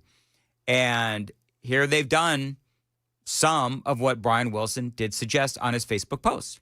Mm-hmm. So in other words, Brian was right. Again, I'm sure that he's going to let us know that he was right again when he's here at 7 o'clock. And I always love talking to Brian Wilson. Marcus Lemonis. Now, we all know, do we know who Marcus Lemonis is? He is like a celebrity CEO. He's the guy behind brands like a Camping World. He's got a show on TV about saving small businesses. And so he's been making the rounds, and he was also talking about what Cracker Barrel really did need to do. It's a ticking time bomb. She's got 24 hours to 48 hours max to reverse the course, because once the holiday weekend comes and people are out, next week there'll be another news cycle. She has a moment in time right now where everybody's paying attention. Can she come out and say, we made a mistake, this is what the consumer wants, and we're going to put it back. But we need you in our restaurants. And we have some other fundamental problems that we're going to work on. Our food needs to be better. Our inventory management of our country store needs to be better. So thank you for having an opinion. Now I need your support in the restaurant. And ask for the business again. Say, I was wrong, you were right, please come back and dine with us. See, that's what a lot of people say. That, you know what, that's what Trump said. That's what Marcus Lemonis said, is that admit you made a mistake. I don't think there was really still an admission. I think it was a, well, we've heard and we've listened, but we didn't directly, there is something to be said about the character of willing to actually acknowledge that there was a mistake. Not, well, we tried this and y'all didn't like it. That's a different kind of, you're playing me. So here's what Cracker Barrel said. Great segue. Cracker Barrel said Tuesday that after listening to its customers, they will scrap its new logo and keep the old timer in place. Here's the quote. We thank your guests for sharing your voices and love for Cracker Barrel, the restaurant chain said in a statement to Fox Business. We said we would listen, and we have. Our new logo is going away, and our old timer will remain. At Cracker Barrel, it's always been and always will be about serving up delicious food, warm welcomes, and the kind of country hospitality that feels like family. So, yeah, there was no apology. Here's what I want to know. Had they changed all of the, when you're driving down the highway, you see Cracker Barrel on the big signs. So had they already changed the signs up on the post or the pole? Do you know, Jay? I see Jay throwing on his headphones. Yeah, I've been traveling here the last few days, and I've noticed that the billboards have the new logo, but the actual signs at the restaurant, I've just seen nothing but the older signs with Uncle Herschel on them. So I have not seen any actual signage on site at restaurants that have been changed. Okay, so because, I can't imagine if they had, I don't know how many Cracker Barrel restaurants there are. Got to be hundreds, right? Would you say, Jay? Is it safe to say hundreds? I would think so, sure, yeah. But can you imagine they've built all of these signs? 660. Can you imagine building 660 signs, manufacturing them, and now you... Oh, the dangerous part's the install. And paying for the install and all of that, too, so... That's like normal. It's typically in my experience in the restaurant industry, that's something that happens last. Let's focus on the actual restaurant first. People will still see it from the road, but now it begs the question: the lack of true apology. What about the game? I was going to say, what about the little peg game? Yeah, where we talked about this yesterday. They changed the wording and they misspelled the word embarrassed. Right. And I'm just absolutely... That second R was probably too Republican for them. Oh, probably right. But what do you think the employees are going through? Now, yesterday, Jay, you weren't here, but I asked the Cracker Barrel employees to call in. Mm-hmm. We'll keep you anonymous and give us your story about what's happening behind the scenes at Cracker Barrel. Well, we have now heard from some. Nobody called in here, but apparently from what I understand, there is a bit of a gag order on employees from Cracker Barrel. They're not allowed to. But one anonymous Cracker Barrel employee has spoken out for everyone, and they've done it through an anonymous source. And so I'm going to play that for you coming up next on video and on the radio on Super Talk 99.7 WTN. It is 6:45. Time to check the roads.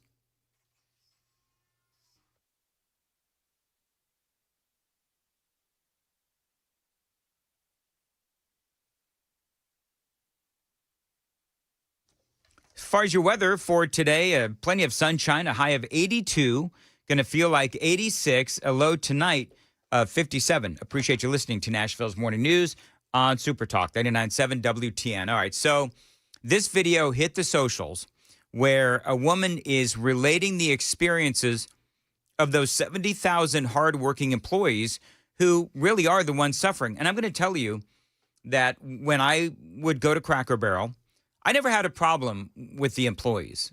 I mean, the servers and such.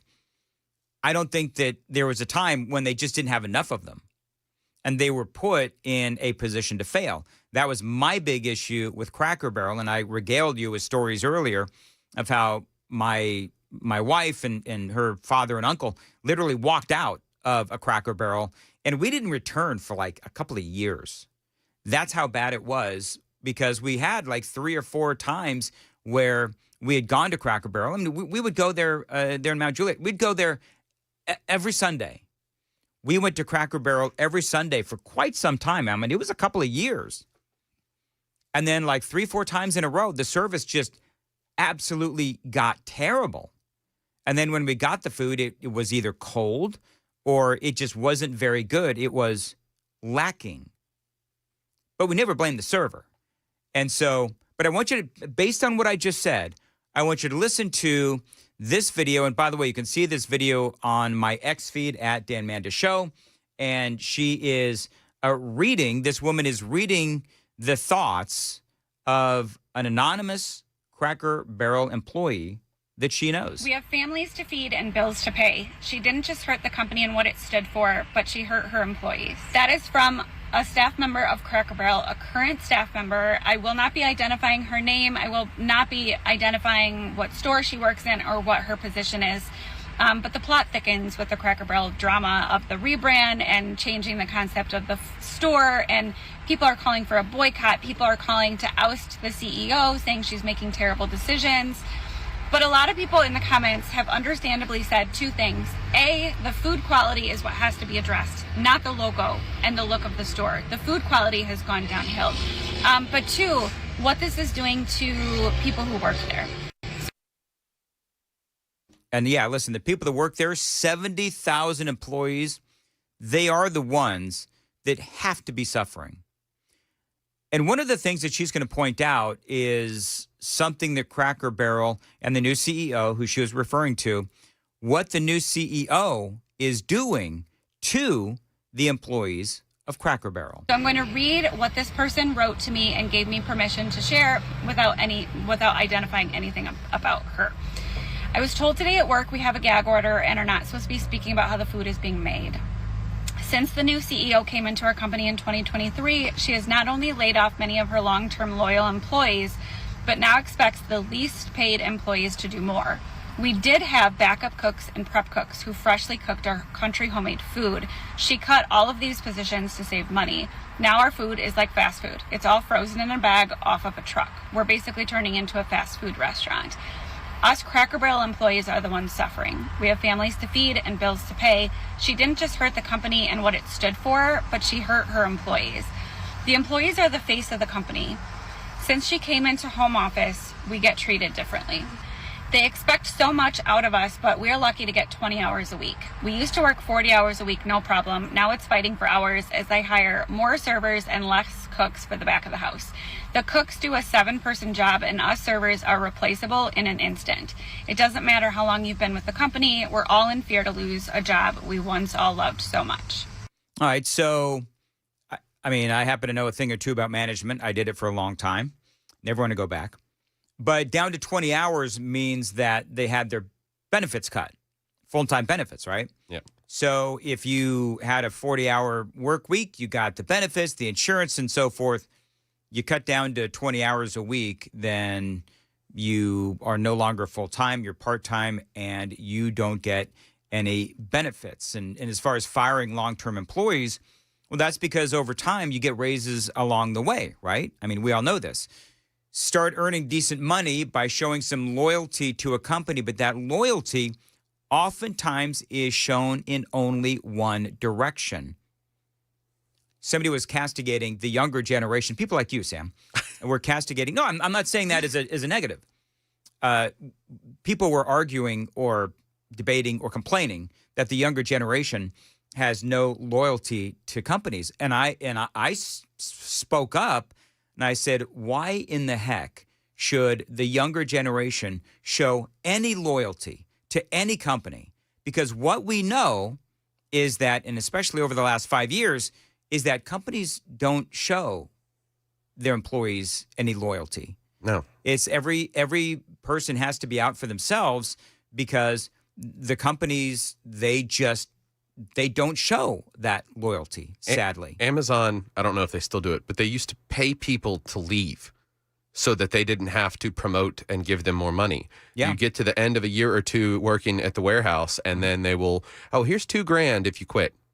Yeah, it's crazy. It's cheaper to train new people who are going to make more mistakes and make things more inefficient than it is to bring in talented people. So there you have it. So these companies will do whatever they have to do to keep costs down, and I understand that. But sadly, that comes at the expense of the employees that have been there for a long time and have learned the job and learned the job well. Today alone at our store was the slowest we've ever seen it. This time of year, we're slow, but not that slow. I was at work from 7 o'clock to about 12:30 and only made $54. The CEO always wants us to push take-home meals. If you don't sell enough take-home meals or shareables, your hours will be cut. They make sure you don't get over 32 hours a week so they don't have to offer you health insurance. We are all financially suffering. Women who have been here more than 35 years have never seen it this bad. The CEO has not listened to us, the face of the company, nor our valued customers. Managers said today to all of us employees not to speak about our store on social media. She showed us a paper stating that we have a gag order and could lose our jobs if we post anything negative about our company. And high volume stores are on the list for remodels. Thank goodness we're in a smaller town, so we're kind of bottom of the barrel. Employees are overworked and underpaid, even the management. Management used to have more help, but the CEO took those positions away to save money. So there you go. There's more. If you want to see the entire video, I had to make some edits in there for time, but you can see the entire video on my socials, namely X at Dan Mandis Show. So after all of this, just go full circle. They've decided now to change their logo back. And again, I'll ask how much money have they wasted changing the logo back. You've got all the signs. You've got all of the, the menus, I'm sure, had to be changed as well. Do you know it would appear that they actually called the White House? They did. Deputy White House Chief of Staff Taylor Buttigieg said on social media that he appreciated a call earlier in the evening with Cracker Barrel, thanking President Trump for weighing in on the issue. Trump also weighing in on social media after learning about the restaurant's decision to stick to their old logo. Congratulations, Cracker Barrel, on changing your logo back to what it was. All of your fans very much appreciate it. He wrote, good luck in the future, make lots of money, and most importantly, make your customers happy again. So there you go. But according to our Daily Dan poll, which is, Cracker Barrel has now changed the logo back. Will you go back? So far, it doesn't necessarily look good for Cracker Barrel. A lot of people are still saying they're not going to go back. Yeah, the majority saying no, and the other majority saying change it all back. And the minority saying yes. All right, 6:54, and Jay Harper has the news coming up at 7. Yes, Dan. Protests in Israel demanding an end to the war in Gaza, and a love triangle in Madison leaves a woman dead. We'll have those stories at 7 o'clock on Super Talk 99.7 WTN. Thank you, Jay. Dan Mandis here at 6:54. Your bathroom is one of the biggest selling points when it comes to getting your home sold. And Zintex, my friends at Zintex, they can help you with a huge upgrade on your bathroom, your bathtub, and a special price and offer for my listeners. Now, you can upgrade that bathtub into a walk-in shower with grab bars and a bench seat from Zintex. This can help the older folks in your life, and a bathtub redesign can make your bathroom look spectacular. Now, a little about Zintex, and it is impressive. A family-owned and operated business for 25 years. They were the 2022 winner of the Better Business Bureau Torch Award for Ethics. That's right. This is a company you want to work with, and this is why I put my trust behind Zintex. Your work is going to be done in a day or less, and right now, a great offer for my listeners. You mentioned WTN, you get a free Kohler toilet and get $999 off your bathroom project, or enjoy no interest for 2 years. Whatever works best for you. Find them online, Zintex, Zintex.com.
Dan Matt is here for Vision for Life. They are celebrating 20 years of 2020.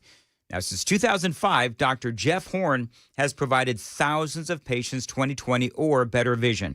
Dr. Horn's expertise and dedication have made him a leader in cataract, LASIK, and other vision correction surgeries. Dr. Horn's commitment to providing the best possible patient experience, in addition to the most advanced technologies in vision correction, have made Vision for Life one of the premier vision correction centers in the world. Now, this is where I went for my vision correction, and I got to tell you, it was an outstanding experience. So if you're thinking about vision correction, call my friends at Vision for Life and help them celebrate 20 years of providing 20/20 vision by scheduling your consultation today. 615-436-2020, 615-436-2020. Find them online anytime, visionforlife.com.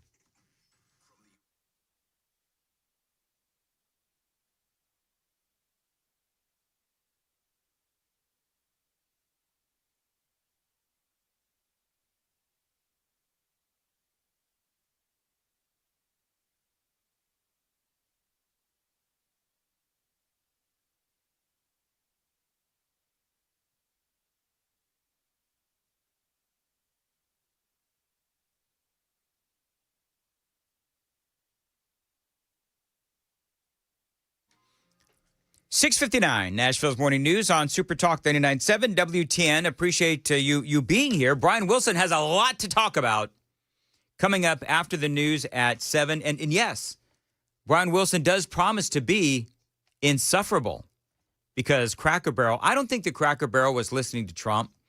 I think they were listening to Brian Wilson when they decided to bring the old Uncle Herschel back. So we'll talk to Brian coming up about a number of different things in our weekly visit with Brian. And also, don't forget, tomorrow, Edley's Barbecue. I'm going to be broadcasting live, believe it or not, the entire show out there in Donaldson.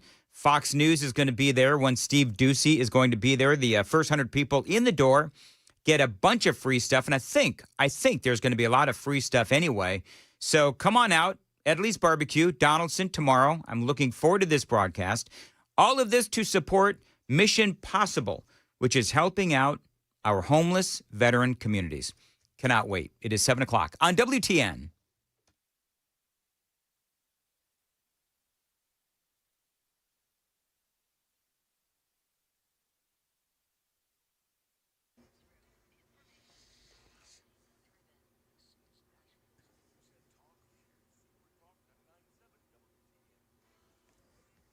Good morning. It is 7 a.m. I'm Jay Harper. I've got your top stories along with traffic and weather that are upcoming.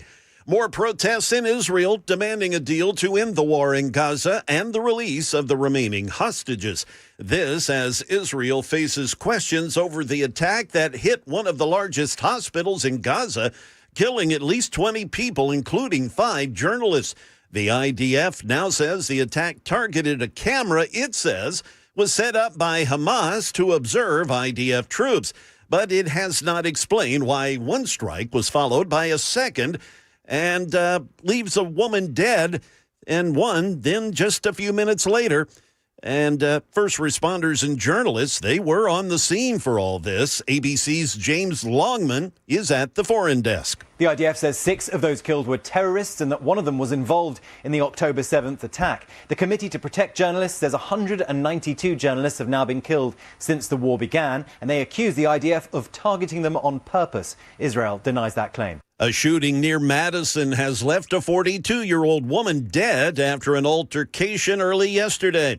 Metro detectives say Keona Wilson went to a home on Scalf Drive looking for her husband, who was reportedly having an affair with Keosha Greer. After a heated argument through a home surveillance speaker system, Wilson attempted to break into the home, leading Greer to fire a shot through the door. Wilson was not hit initially, but was shot in the abdomen during a physical struggle inside the home. Wilson managed to drive herself to the Madison precinct, where she flagged down an officer. She was taken to Skyline Medical Center, but later died from her injuries. At the moment, no charges have been filed. Let's turn now to our market numbers report brought to you by Beacon Capital Management. They can be found online at beaconcm.com. Let's turn to this morning's money news with Dave Packer. Investors weighing the impact of President Trump's firing of Federal Reserve Governor Lisa Cook. Trump says there is sufficient evidence to remove Cook from her position over claims she committed mortgage fraud. But Cook, the first black woman to serve on the Fed's Board of Governors, is refusing to step down. Her lawyer says Cook will challenge the action in a lawsuit. Ordering items from overseas, it's about to get more expensive. A widely used customs exemption for international shipments worth $800 or less is set to end starting on Friday. Now they'll be subject to tariffs, which could range from 10 to 50%. It's part of President Trump's agenda for making the nation less dependent on foreign goods. After backlash, Cracker Barrel gives in. Stock in the restaurant tanked amid outrage over the company changing its logo. Now the company saying it'll bring back the old logo with the old-timer in the barrel. Cracker Barrel shares finished more than 6% higher Tuesday. Let's look at the stock futures now before the opening bell. The Dow up 30, the S&P up 4.5, and the NASDAQ up 20 3/4. That's the latest news. Traffic and weather are next. I'm Jay Harper, WTN News.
At 5 minutes past 7 a.m., we've had a crash pop up here, Old Hickory Boulevard at Amalie Drive, and we are beginning to see the volume delays, especially on Vietnam Vets westbound headed toward 65, also on 65 southbound there in Millersville, as well as coming down from at the 65-24 junction there around Trinity Lane. Got the backups there. The normal backups on 24 in Laverne and Spring Hill, 65 north. You know, there's that construction there, kind of just messes with folks, and it's got things backed up as you head toward town. We've got your traffic every 10 minutes, every morning on Super Talk 99.7 WTN.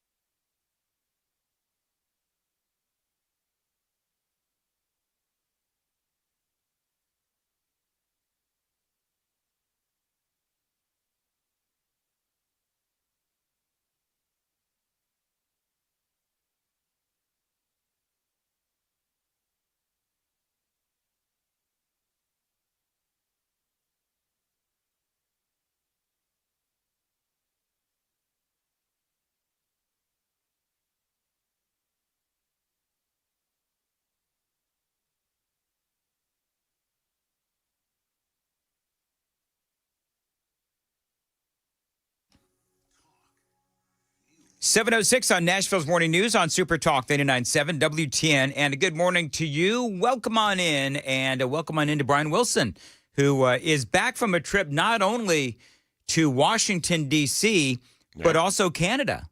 Yeah, I've been a rambling boy. Been traveling all over the country. Went up to western Michigan, which is just one of the most spectacularly beautiful places that I've ever been. If you've not been there, it's really something. My wife is from Michigan, so we went there with my sister and some other friends, and went up the West Coast, all the way up into Canada. And, I was a little nervous, quite frankly, about going into Canada, given, that what Donald Trump has said about it being our 51st state and all of that. And so I was just sort of curious as to what the reaction would be. So, we went to just barely across into Canada, and Sault Ste. Marie is where we were. And, we go through security to get into Canada. You go through the checkpoint there. And I thought about, rolling up with the music, the stereo playing, "Oh, Canada," or something like that. But I decided I'd just play it straight. And, we had no trouble getting in. They were very polite there at the border. And when I talked to people in Canada about the 51st state stuff, I actually did. Somebody said, "Well, what brings you to Canada?" I said, "Well, I just came to look around our 51st state," and they laughed and they thought it was very funny, and it was said as in jest, obviously, but they had a good sense of humor about it. I did not find people who were angry, but I know there are. But if the people of Canada, are taking it all in stride. One thing though that was quite irritating. Went to dinner and I could not get Tennessee bourbon or Kentucky bourbon. Because of the tariffs. And I said, well, hold on a minute. Now you're starting to impact my life. So that they did tell us, "I'm sorry, we just can't provide you with that. We're not allowed to serve products from Kentucky or Tennessee." Love it. And very good. So that was Canada. And what about Washington, D.C.? Because you went to Washington, D.C. Yeah. I'd be willing to bet, Brian, there's some similarities. Between Canada and Washington, D.C. I think you're right. I mean, look, D.C., I wanted to make a run around what I call the monumental core of the city. I was there for a memorial service for a guy I used to work with, so I got to see a lot of folks that I don't normally get to see. But I did take time to go downtown and to do the circle and to take a look at what's going on.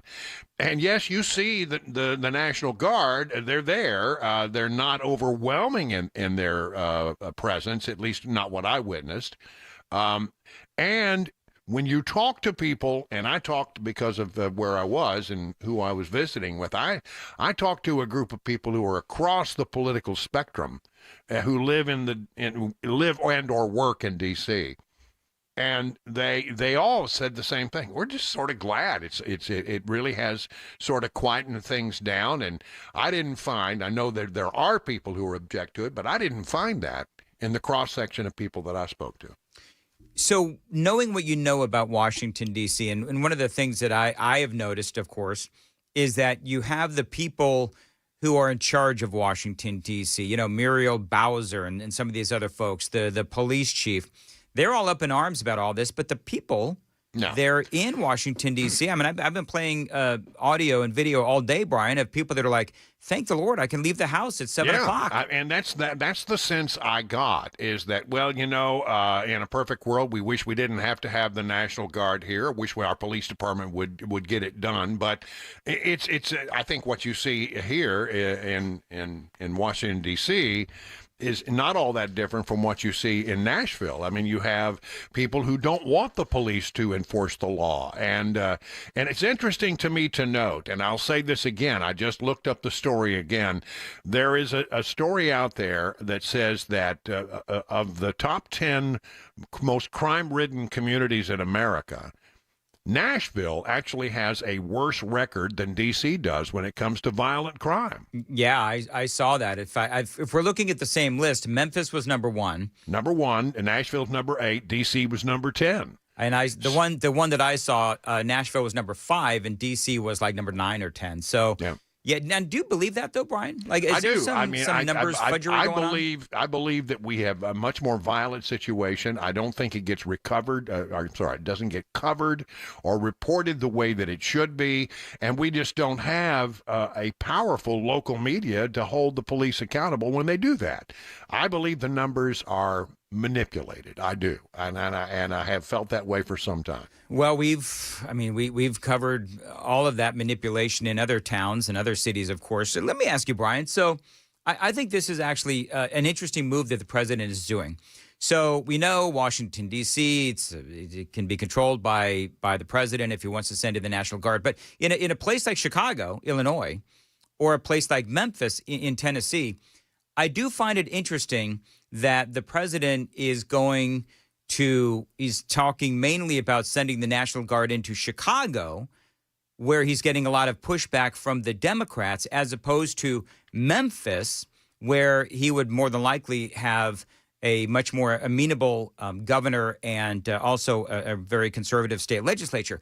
I think that what the president is doing is he's kind of setting a trap and making the mayor, Brandon Johnson, and the governor, J.B. Pritzker, look foolish by saying, oh, no, we want crime. We don't want the National Guard to come in and save our city. It's absolutely a trap, Dan. It's exactly what he's doing. He's figured out that anything he's going to be for, just reflexively, without whether it makes any sense at all, the Democrats are going to be against it because it's Trump, orange man bad. That's the way they look at it, and it's insane how many times they take the bait.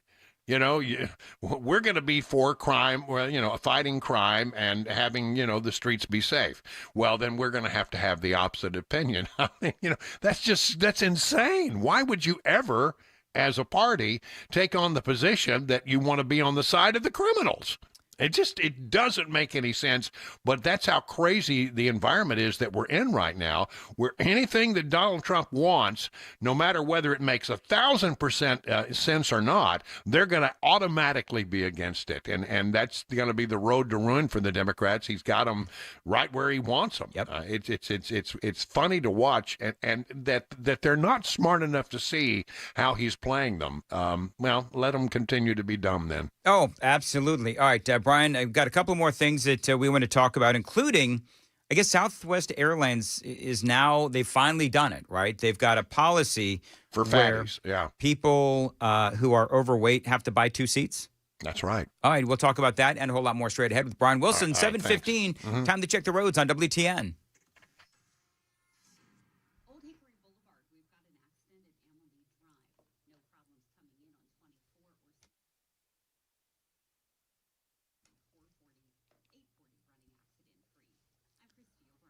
As far as your weather for today, a high of about 82. Going to feel like 85, but very pleasant indeed. And Brian Wilson is joining us. So, Brian, I don't know. What do you think about this Southwest Airlines new policy? They've been flirting with this for a long time. They've finally done it. Overweight people have to buy 2 seats. Now, what is the red line here? Like, what's the weight? Apparently, if you can't squeeze in between the two the handles that are each side of you, the armrests, then apparently they're going to require you to buy a second seat. And then the policy is, and if you get on the plane and there is an open seat, then we'll refund you that money. You can sit in that, but you're going to have to buy, or you're going to need 2 seats. Well, quite frankly, I think this is a great policy. And I have had a very bad experience on Southwest Airlines one time where I got on the plane and this, it's a full flight and I'm in the exit row because that's where the little extra leg room is. And so I was in the exit row and the middle seat was open. And, I'm sitting there going, please, close the door. Let's go. For people that don't know, Brian is 9 feet tall. No, I'm 6'4", and so it's nice to have a little room to stretch out, and I love it when the middle seat is open. But I mean, at the very last second, when the plane is completely packed, here comes what in the airline industry they call a POS. And that's not what you might think it means. It stands for passenger of size. And she's walking down the aisle, and I'm looking, no, please, no, please don't sit down. And she said, and it was the only seat that was open, and she took it. And I had to ride for 2.5 hours with one butt cheek hanging out in the aisle. There's a way you can open up that aisle armrest if you know the secret. And I had to open it up and hang out with one side, out in the aisle. Yeah. Because there was no other option. I think that it was wrong of that person to wait to the last second. They knew exactly what they were doing. You wait till the last second to board, and then they have to board you. So I'm glad that they have done this. Okay, very well. Honestly, it does make sense, and I don't want people to send me hate mail thinking I'm shaming overweight people. But the reality is that if you paid for that seat, and you shouldn't be run out of it. That's exactly right, and that's exactly the way it ought to go. And if you can't accommodate somebody who plays that game at the last minute, you say, "Oh, I'm very sorry. You'll have to take the next plane." That's the way it ought to be. Now, Brian, I know that, we've got a list of things that you said that you wanted to talk about. Yeah, I got a lot of things on my mind. You do, and I know that as this segment wraps up, you did put in capital and bold letters, Tay-Tay stuff. Yeah, well, I just, those crazy kids. I mean, there are two stories that everybody's talking about. One is the Cracker Barrel story. Right. Which, by the way, I was right on. See, I told you, the insufferable Brian Wilson. I was right on. You came out with a big old Facebook post about what they needed to do. And they pretty much did exactly that. Step one. They didn't use exactly the language that I had, but what I told them to do was I think, good advice. I said, look, you're making a huge mistake here. You're underestimating how serious a thing this is. You really need to, hold a press conference and say the following. We underestimated the passion of the people have for Cracker Barrel. We know about comfort food, but fail to recognize that our customers find comfort in the Cracker Barrel experience, and that's really what it is.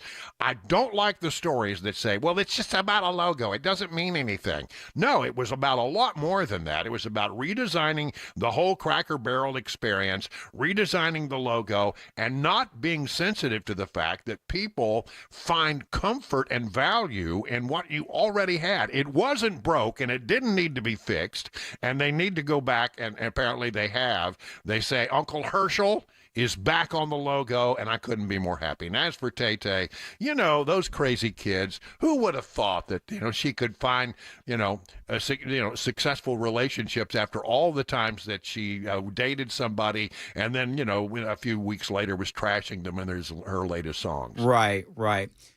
So real quick, the other part of that Cracker Barrel story, of course, is Robbie Starbuck has pointed out, and others, absolutely. that they have been supporting, gay pride parades and these kinds of things for a long time. As far as Tay-Tay... Can I say Robbie Starbuck has become incredibly effective in driving out woke? Yes. He's been really good at that. I'm a big Robbie Starbuck fan. I was sort of, had no real strong feelings about Starbuck one way or the other, but I've become increasingly impressed with how effective he has been in that campaign. Really effective.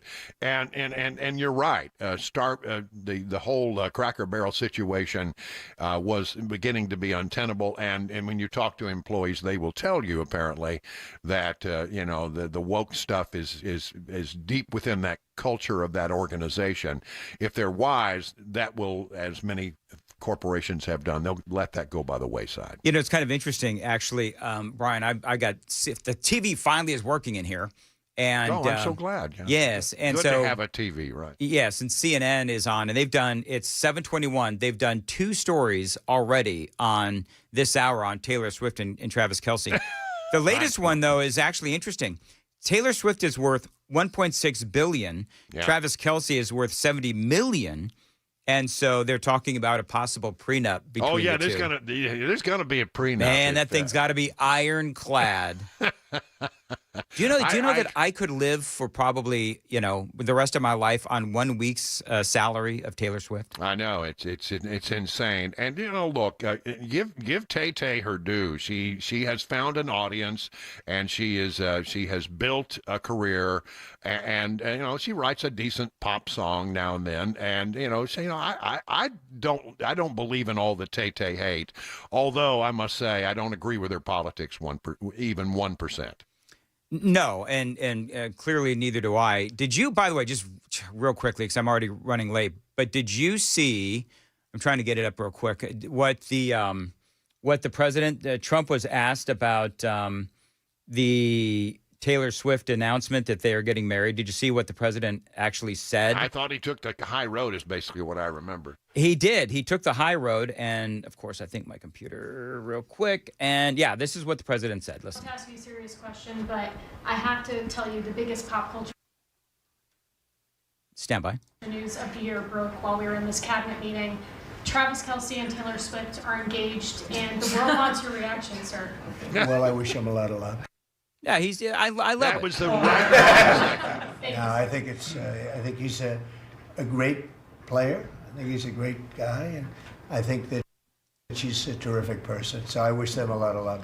You gotta love it. You gotta love that Donald Trump took the high road. Didn't take the bait. He could have been snarky, and he would have alienated a lot of people. I mean, Trump is doing well with young people, so why would you go out and alienate one of their iconic figures? Well, maybe a couple of months ago he said something about how Taylor Swift used to be hot or something. I don't remember exactly what he said, but maybe Susie Wiles took him aside and said, No. You got to stop with that stupidity. Yeah, what is it? Ixnay on the Tay.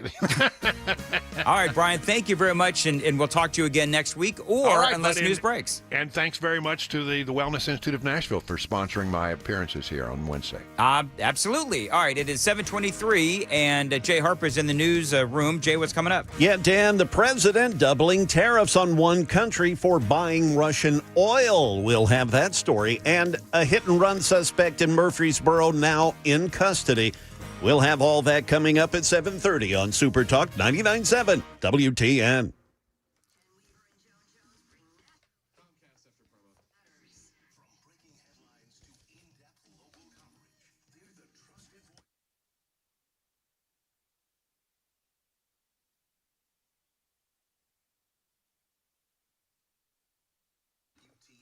$7:24, and listen, summertime across Middle Tennessee. Of course, it is moving season, a time filled with hours of packing and unpacking and so much bubble wrap. But the first thing you should do when moving into your new home is to make sure that the Wi-Fi is booming with Xfinity.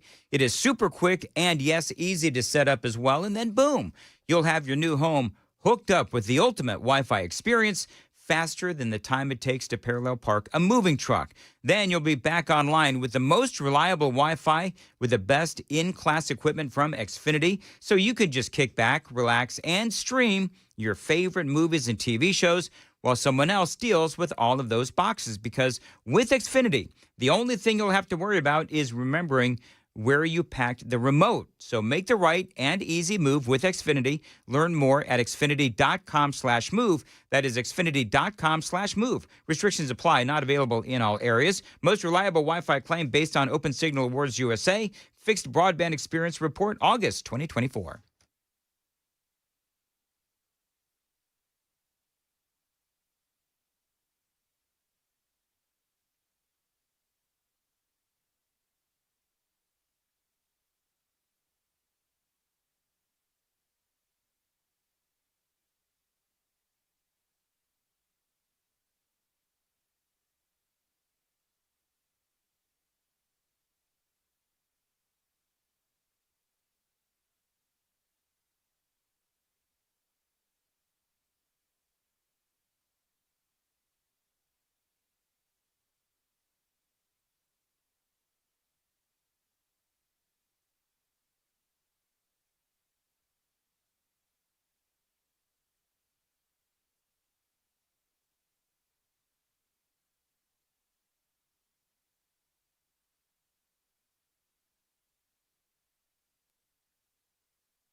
Now it's my turn. Dan Med is here for the Wellness Institute of Nashville.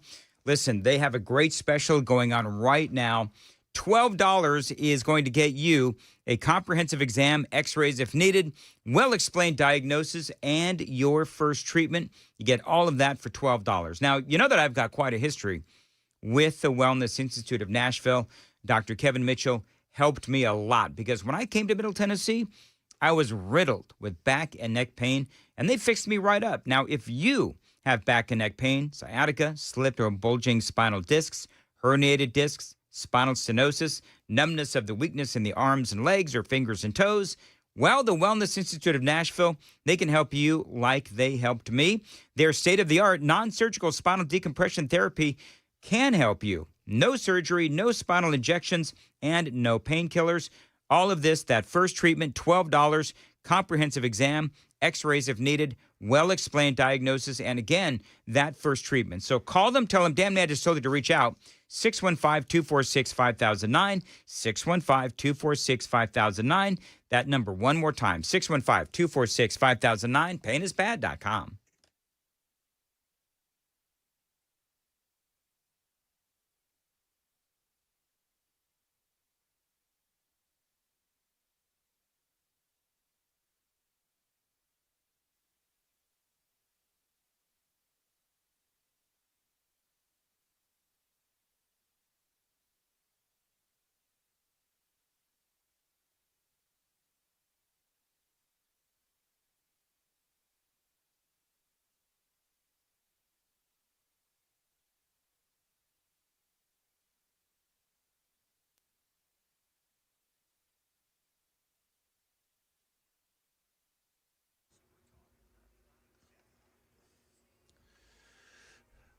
Good morning. It's 7:30. I'm Jay Harper with your top stories, traffic and weather. We'll have that for you here shortly. President Trump doubling the tax on imports from India to 50% to punish the country for buying Russian oil. ABC's Mary Bruce reports. The new 50% tariff on nearly all goods imported from India is among the highest imposed by the Trump administration and on a country that has deep ties to the U.S. It means that Americans could pay more for everything from clothing and footwear to jewelry and furniture. Now, so far, pharmaceuticals and electronics are exempt, but there's no question this is going to have a huge impact on American importers, many of whom have been increasingly turning to India to lessen their dependence on China. Back here in Middle Tennessee, police have arrested a woman in connection with a hit-and-run incident at a Kroger parking lot in Murfreesboro over the weekend.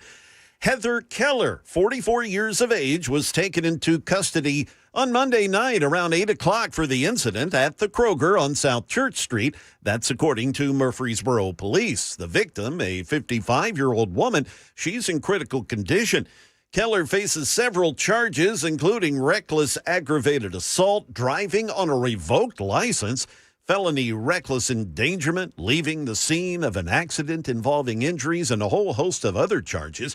She's currently being held at the Rutherford County Adult Detention Center with a $28,500 bond.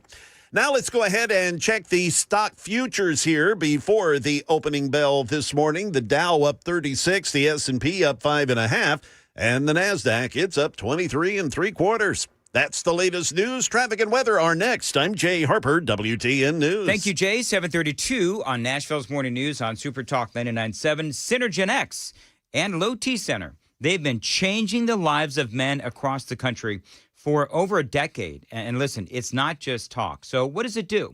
I'm telling you guys, if you've been thinking about testosterone, or if you have noticed that you're getting older, more tired, not motivated to do anything, it's not just aging. It's a physical and mental change to your body. Testosterone can actually help you. And Synergen X and Low T Center TRT, they can help you like they've helped so many other men across the country do better at work, do better at love, do better at the gym. Synergen and Low T Center, they have clinics conveniently located around town.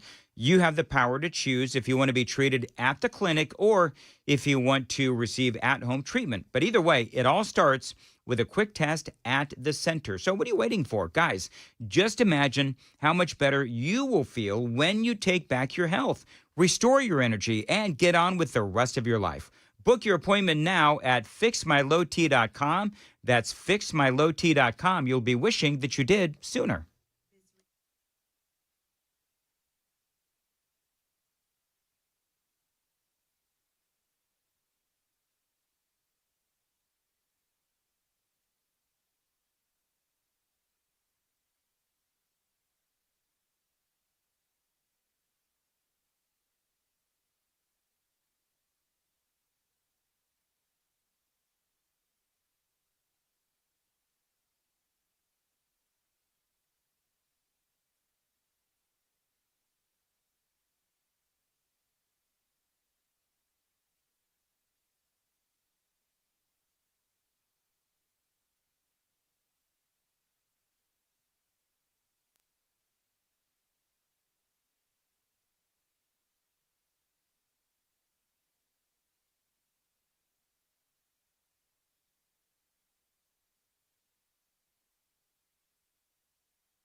I don't know if you've seen the latest out of Minnesota and the DNC meetings out there. Oh, my Lord. I cannot wait to play you the audio and the video coming up on Super Talk 99.7. 7:35, Dan Mandis here for the Charlie Daniels Journey Home Project. Now, this is an incredible charity that helps and supports our veterans as they transition back to civilian life after time at war. Now, you know the story. I've been telling you about the Charlie Daniels Journey Home Project for years. And Charlie Daniels himself started this organization a long time ago, and it continues to do amazing work as the need for veterans support does grow. Now, mark down this date, Thursday, September 11th. Matt Murphy and I, we will both be attending their annual Patriot Awards dinner. I love these events, full of incredible camaraderie, appreciation, stories, for everything that our military heroes have done for our country and what we can do to give back. Now, tickets are available for this incredible annual event at the City Winery. Trace Atkins is going to be performing as well. And again, that is on September 11th at the City Winery. The Charlie Daniels Journey Home Project can always use your help. Donate today by going to their website, charliedanielsproject.org, and give today. The Charlie Daniels Journey Home Project helps veterans as they return home from war, as they transition back to civilian life. Their annual Patriots Awards dinner is at the City Winery, September 11th. Again, get your tickets and info at charliedanielsproject.org.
In Williamson County, I-840, both eastbound and westbound, the off-ramp to 65 there at exit 31. We've got the shoulder block. We've had a crash there on both sides of the interstate.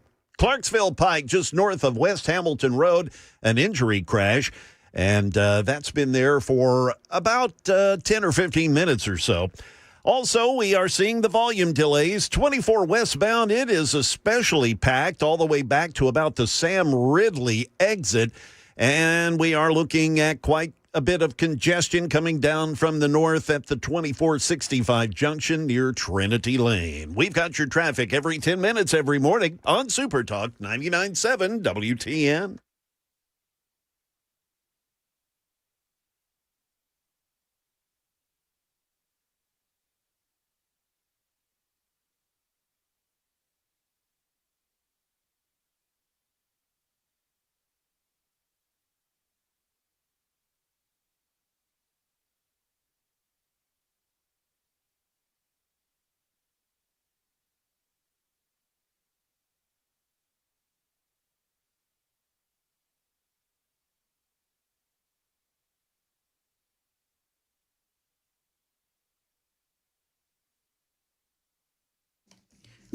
Super Talk 99.7 WTN. Welcome on into Nashville's Morning News for a Wednesday. Appreciate you being here. And don't forget that I'm going to be broadcasting live from Edley's Barbecue. That is coming up. It is tomorrow. I've been looking forward to this for a week now since they told me that I was going to be doing this. And so the entire show, 5 to 9, Edley's Barbecue. And I got to tell you that this is for the veterans. And so this is an organization, and Edley's Barbecue, they are very supportive of the veterans. And so be sure and stop by. It is the Edley's Barbecue in Donaldson. They've got all kinds of free stuff for the first 100 people, and they're celebrating their new breakfast tacos at Edley's Barbecue. And they sound really good, so I'm looking forward to tomorrow's broadcast. Come on out if you could. And right now we want to talk about a number of different things. There was a moment yesterday during President Trump's, what did we decide it was? Was it 3 hours and 17 minutes? That cabinet meeting yesterday? I think it was 3 hours and 17 minutes. And there's one moment that I really loved. I got some audio and video here, where Marco Rubio, the jack of all trades, said this. Mr. President, first of all, everyone's made this comment already and needs to be echoed again. You were elected as the president of working Americans, and that's why this Labor Day is so meaningful. For me personally, this is the most meaningful Labor Day of my life as someone with 4 jobs. And so...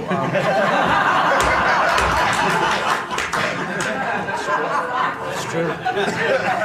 Yeah, Marco Rubio, of course, the man does have 4 jobs. If there is an MVP of the Trump administration? Ooh, this is a good question. Hey, Sam, you want to do a real quick Daily Dan poll? Yeah, the Cracker Barrel one has not changed. So yeah. Real quickly, the Cracker Barrel one, very quickly, was now that they've changed their logo back, are you willing to go back? And the vast majority of them, I think, they said, well, they've still got some work to do. 39% said no, 33% said change it all back, and 27% said yes. Okay. Who is the MVP? Hey, Jay, you want to play with this? So who is the MVP of the Trump administration? Because I just said, Marco Rubio, he is Secretary of State. He is also the acting archivist. He's the acting administrator for USAID. And he is also Donald Trump's interim national security advisor. So, I mean, I think that you could say that Marco Rubio is the MVP, but I don't know. Would you say that? A lot of people might say J.D. Vance. I will admit that I have voted for Marco Rubio in a primary. Okay. So I've always kind of been a fan of the guy. I think he is, extremely articulate, and I think he does. He's one of those guys that doesn't shy away from getting the job done, no matter, kind of the fallout or the criticisms or what have you. So I admire him for that. It seems like there's who would be the MVPs? We've got Marco, because we've got to come up with a list, right? Marco Rubio, J.D. Vance, Pete Hegseth, Kristi Noem. Okay, well, I don't know, because Tom Homan. Ooh, yeah. Tom Homan. Yeah. We can only do 4, right? Yeah, you're going to do 4. Homan's a bulldog. Sub out Hegseth for Homan. I would say that. Yeah. Yeah. So, and I want to know, who is your MVP thus far in the Trump administration. This is what, by the way, Donald Trump said about Marco Rubio in response. Marco has been really, I think you're born for this job. I don't think you should ever run for another office. You're so good at this. He is so good. And everybody likes him. You know, everybody likes him. But everybody, much more importantly than like, I think you would say, is respect. They respect Marco. I love the little, that wasn't a dig, but I like what the president said. Marco, I don't think you ought to run for anything ever again, because it is clear that, hey, Jay, turn off your microphone if you're opening a bag of chips, will you? Did you hear that? Yep, sorry about that. It's all right. You know, yesterday it was Joan eating the grapes on the air. And laughing at what we... And laughing. You still know what she was laughing at? It was actually a bag of, an empty donut bag. If you much healthier. Must know the truth. Oh, yeah. Mm-hmm. Need the sugar buzz. It's all good. It's all good. Anyway, so I think that Rubio... So go take the poll. Who is your MVP? But I want you to think about Marco Rubio as Secretary of State, right? All that he has accomplished. Stopping what? Is it 7 wars or conflicts? Is that what we are? Because I know that it goes from like 5 to 6 to 7 to 6. I'm going to go with 7. Stopping 7 conflicts around the world. Working hard along with everybody else on tariffs. And of course, he did have this viral moment. I can't remember if I played this for you folks before, but if not, I'm going to play it now. This is my all-time favorite Marco Rubio moment. The thing that I like about Marco is that he is absolutely and unapologetically pro-Israel. This is Marco Rubio. He's met by one of these, blue-haired freaks, coming off of an airplane, and she starts screaming about the children of Gaza, and Rubio absolutely puts her in her place. Senator Rubio, will you call for a ceasefire? No, I will not. Gaza? On the contrary. Rubio, Are you filming it? wait So I want you guys to get this. I want them to destroy every element of Hamas they can get their hands on. These people are vicious animals who did horrifying crimes. And I hope you guys post that. And what about the civilians that are being killed every day? Hamas should stop hiding behind civilians, putting civilians in the way. Hamas knew that this was going to lead to this. So Hamas should stop building their military installations underneath hospitals. So you don't care that 15,000 have died? You don't care about the babies that are being killed every day? I think it's horrifying. I think it's terrible, and I think Hamas is 100% to blame. That's what I think. Make sure you post that, please. I love that. I mean, I saw that the first time, and I don't know when that actually happened, but he gets... Like last week. Was that last week? Yeah. He gets right up into the camera, and he says, make sure you post this. And I love it. And he does. And I fully, wholeheartedly agree with Marco Rubio on Hamas. They're using kids in schools and so forth as shields, something that they have always done. Let's also not forget that before Hamas went in and brutally murdered over 1,200 Israelis, there was, for that region anyway, relative peace. Mm-hmm. But Hamas worked with Iran and the Iranian Revolutionary Guard to train for that mission to go in and slaughter the Israelis. So I love what Marco Rubio says, and I understand, but what about the children? But what about the children? I get it. I totally understand, and I agree. But I'm with Marco Rubio, and I've said this for years about Hamas. I was reminded the other day that they were Palestinians were celebrating after 9/11 happened. Celebrating after 9/11. Yep. So listen, I get it, the whole about the children thing for the children of Gaza, but it's because of Hamas. Do you know where Hamas hides their weaponry? In schools. Right? Everybody know that? No, if you listen to this station, you know that. Yes. Well, if you listen to me, you know that. Well, I'm sure everybody else talks about it. Whatever. Anyway, it is 7:46. Time to check the roads on WTN.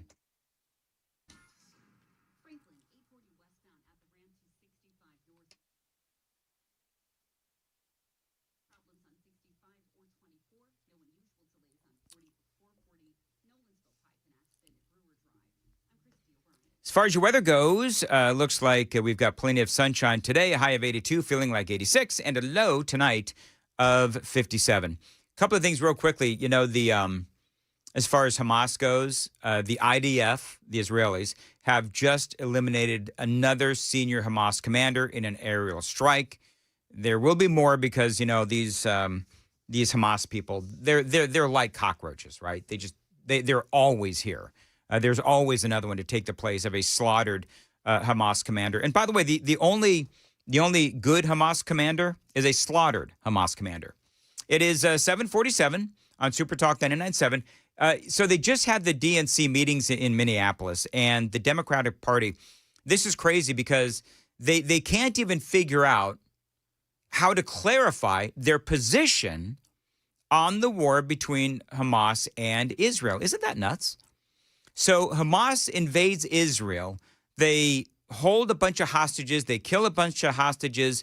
They use people and schools and kids as human shields. But the Democrats, they're not sure which side they want to be on. And so they're clearly having a conundrum with how to address the Hamas problem within their party. Now, they had two competing resolutions at the DNC meetings.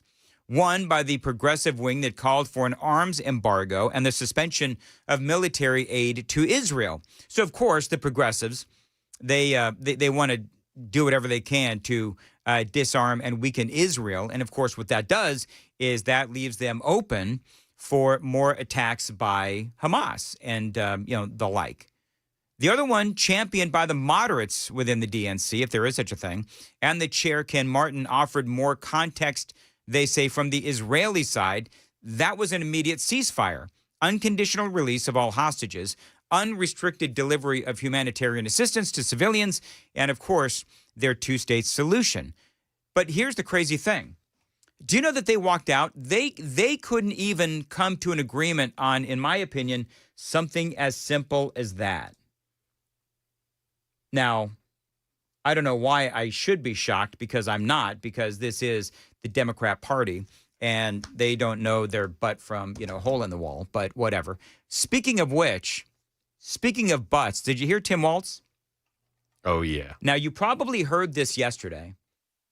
I had it, forgot to play it.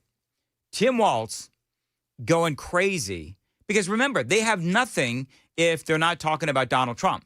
I just told you that they couldn't agree on which side they wanted to take with the Hamas-Israeli war, right?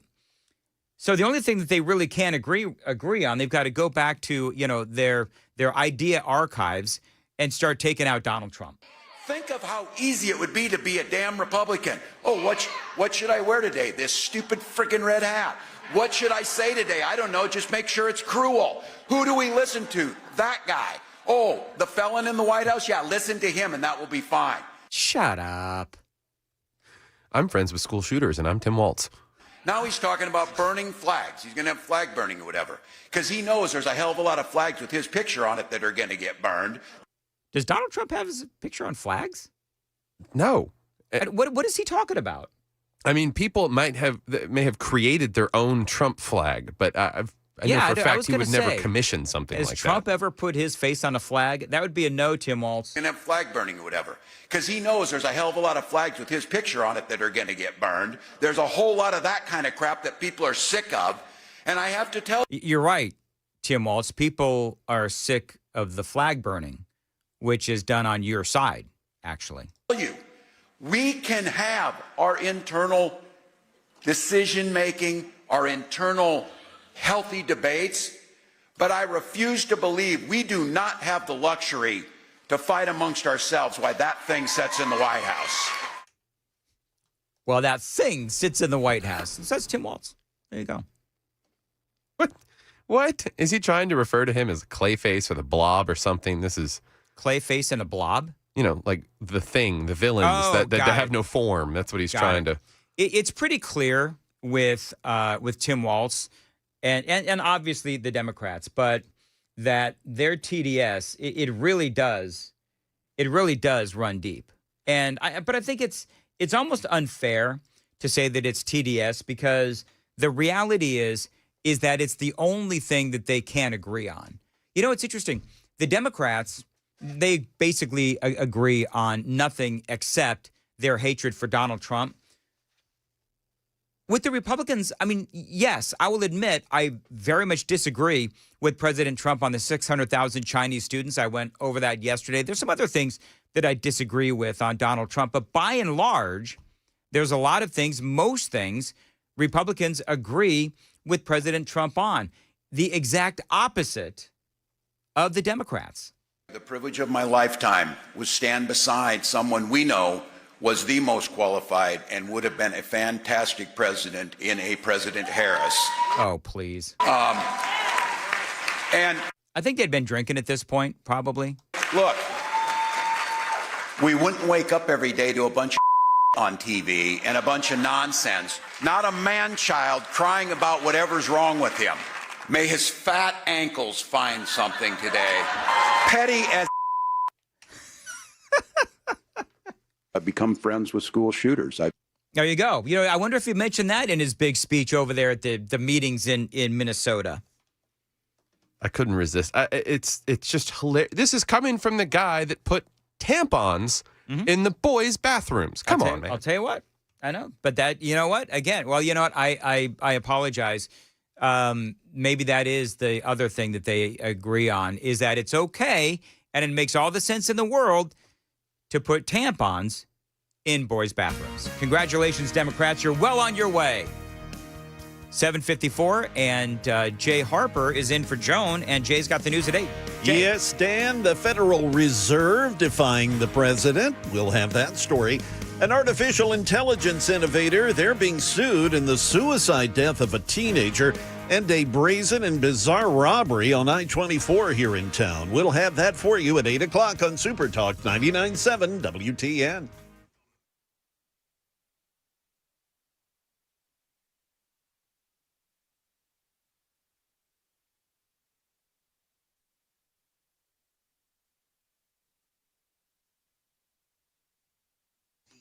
$7.55. Dan Mandis here for DT McCall's, a great Tennessee company that is here for their fellow Tennesseans with great prices, great selection, and value as well. And they've been doing it for over 100 years. I've been telling you about DT McCall's, I think, for about 11 years or so. Indoor furniture, if you need it, they've got it. If you've got a room to fill, go to DT McCall's. Appliances, if it plugs in, they've got it as well. And they've always got specials, DT McCall's does. They've always got specials going on to save you money, in-store or online. Right there, front page of their website, they do have great prices and specials on all the best brands in furniture and appliances as well. And again, I can't say it enough.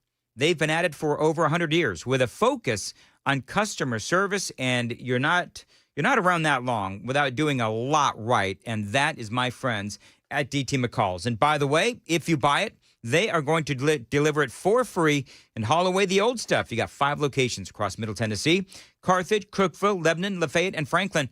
Always online, dtmccalls.com.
7:59, Nashville's Morning News on Super Talk 99.7 WTN. And last hour of the program coming up. By the way, Chris is broadcasting live from his home today, right? So it's, you know what, it's almost worth listening to the entire last hour of the show because of the terrific content and also to see if Chris's line at the house works. I was about to say, see if it actually broadcasts from home this time. Do you know what I think we need to do to make sure that there isn't like a curse on Chris's house? Maybe we need to do a land acknowledgement. Oh, yeah. In Murfreesboro and find out, you know, who the settlers stole the land from in Murfreesboro. And that way they won't, you know, the spirits won't curse his home. I'll check with my ancestors on that. Why don't you do that? All right, it is 8 o'clock, WTN.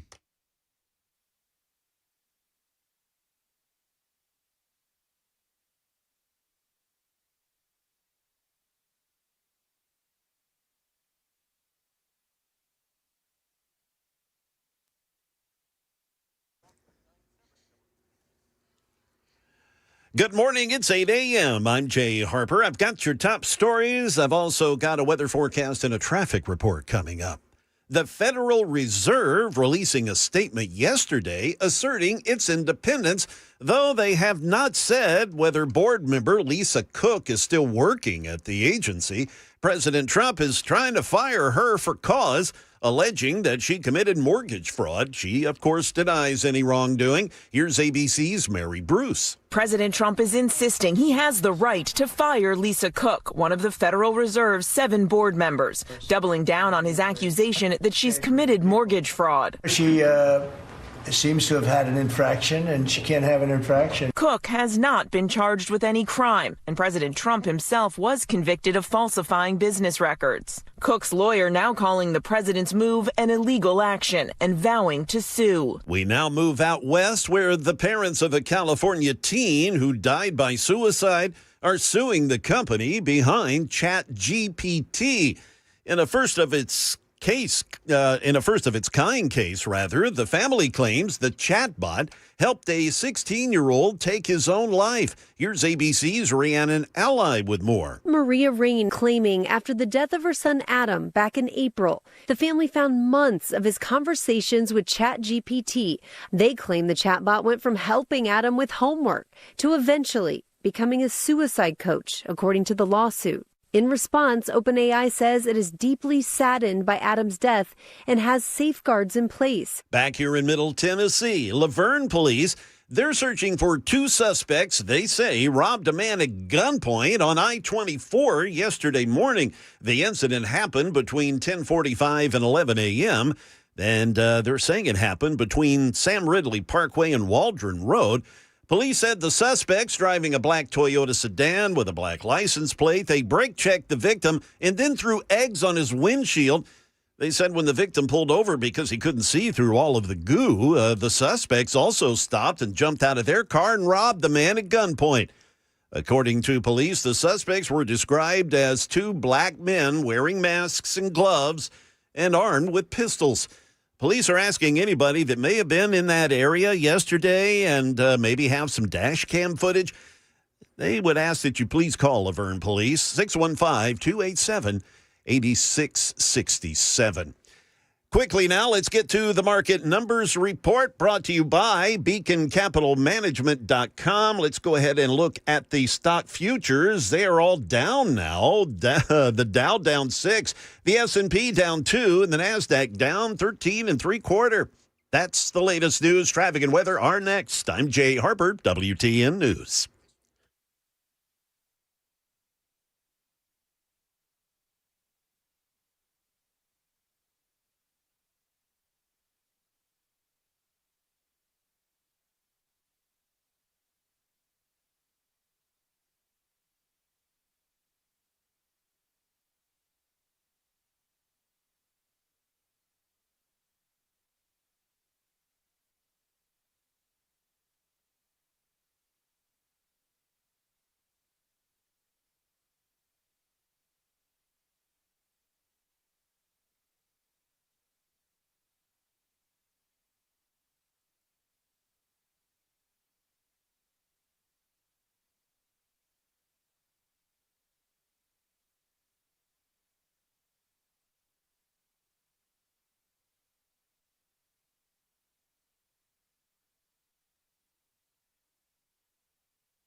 A couple of problems in Williamson County. For some reason, a mystery jam, heavy delays at the intersection of Murfreesboro Road at Horton Highway. Traffic is just really snarled up there.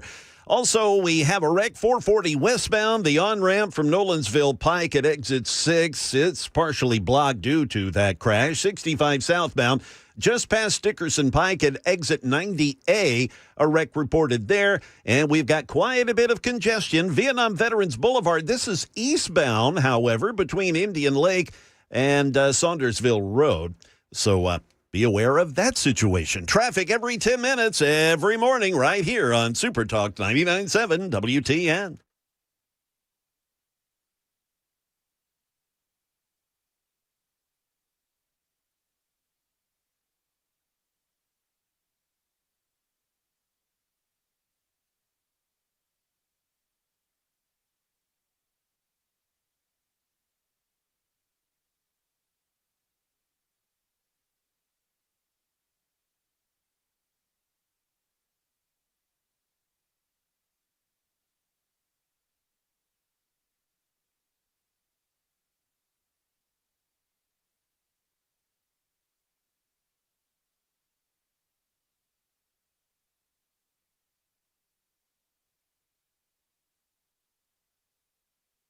I'm so upset. You know who we forgot? Jay on our and Sam on our list of Trump MVPs. Do you know who missed it? Gabbard. No. Scott Bessent. Oh. How could we? He is huge, Scott Bessent. He's great. So we had this great idea that let's have WTN Nation vote on who the MVP is for the Trump administration currently. So we came up with Marco Rubio and J.D. Vance. And who else did we put up there? Kristi Noem. Well, so I did it a couple times. And I put Vance, Homan, Gabbard, and Rubio up there most recently. But I originally had Vance, Noem, Hegseth, Rubio. Okay. And the chat was like, "Oh, we need to go ahead and change it." So I did. Okay. Still Vance. So JD. All right, now we got to put. So give me the numbers real quick. JD Vance at 32%, Gabbard at 24%, Rubio at 29%, and Homan at 16%. Okay, so because I think that Homan is very specific to his job. Mm-hmm. So let's take off Homan. This is like what do you call it, Jay, when you do the whole basketball thing with you try to figure out who's going to win. What do you call that with the basketball? I'm drawing a blank. The basketball, the basketball the brackets. thing. This is like brackets. Bracketology. Okay, this is like bracketology, but it's like Trumpology. Anyway, so let's do Marco. Let's do J.D. Vance. Let's now do Scott Bessent. And let's leave off Kristi Noem because she's obviously not up there with the elites. So we do those, and you want to put Tulsi Gabbard in there?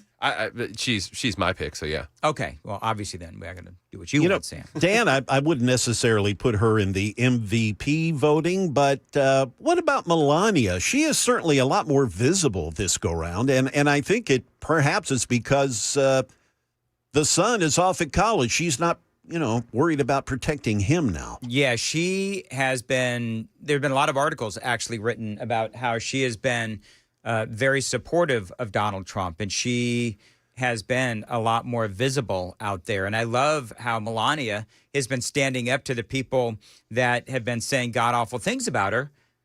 Did you hear that Vogue magazine is wanting to do a cover story on her? Oh, good. And apparently the staff, though, is threatening to walk off the job, and they're outraged. That's so dumb. I know it. I mean, just in the capacity, the woman's the first lady. You know what the thing is? Let's leave politics out of it and just have a feature on the first lady of the United States. You know what the dumb thing is? So I want to put this in perspective. So let's bring it back to like us, Jay. So if our company decided that they were going to feature a podcast every day with Kamala Harris, would we quit? Would we walk off the job? No, we wouldn't walk off the job because we've got a job to do. And the company is free to do whatever it is that they want to do, and they do. And she's also a walking content machine. Kamala? Yeah. Oh, can you imagine how many takes? How many takes How much it would editing take for poor her Mason to would do have to do. a podcast? To remove all the cackles. Mm-hmm. So anyway, Vogue magazine, you know what? If they want to, here's the deal. I bet you that 50% of those jobs where people are threatening to quit can be replaced by AI anyway. Yeah. These days. Or someone that's wanting to break into the industry in some capacity and is not going to politicize the work they're being given. Right. She's gorgeous for her age. She's aged gracefully. She's extremely intelligent, Yes, and she's what? supportive of her husband. Yeah, Kamala she Harris? speaks. No. Melania. I'm kidding. I'm kidding. No, I mean, you're she right. speaks like 4 or 5 languages. Yeah. I mean, Oh, yeah, she is brilliant. You know? She is really smart. I'm a big fan of Melania. But, okay, so then here's what we'll do, Jay. So let's keep this up on YouTube. Who is your MVP? And then whoever will win this round on the YouTube chat, then in the last half hour, what we'll do is then we'll vote Melania or whoever wins in this next round. So it is kind of like bracketology, right, Jay? if you say so, Dan. Thank you, Jay. You're the host. You're the man. I have never in my life. He's only wearing the official shirt of Game Time back there. Yes. Game Time, Jay's side gig. No, that's your main gig. This is your side gig. Anyway, moving right on. Pretty much. Hey, did you see all the video and audio that I'm playing, all the audio you're hearing on the radio? You can see the video. Most of it is posted to my X feed at Dan Mandis Show. So there was a moment yesterday during the meeting, the cabinet meeting, where they asked Donald Trump about the hand gestures of Gavin Newsom. Has this become a thing? It's a thing. So Gavin Newsom, I don't know if he has always been so animated with these hand gestures or if he's trying to be like Donald Trump, but I'm going to play this on the video and I'm going to do play-by-play of Gavin Newsom's hand gestures on the radio. But he starts out knocking, what do you call it, palms, right? Yeah. He starts by knocking his wrists together and his palms. And he's doing all of these very, very just animated and cartoon-like hand gestures in this interview. And it looks almost comical. Conditions that determine our fate and future. And that fundamental notion of agency, I think, is important. Do you know what he looks like, Jay Harper? He looks like Nomar Garcia-Parra going up to bat. Do you remember that? I do, yeah. Okay. Yeah, tugging on the batting gloves. Yes. Jamming his toes down in his shoes. Doing the whole thing.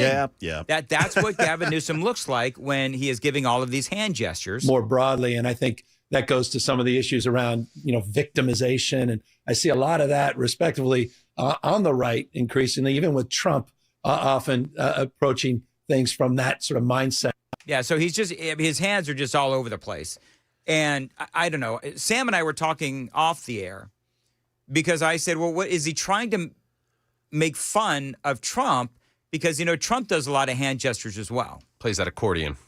I've always said, Donald Trump, and I don't mean this as an insult, the man that when he speaks, he goes all accordion.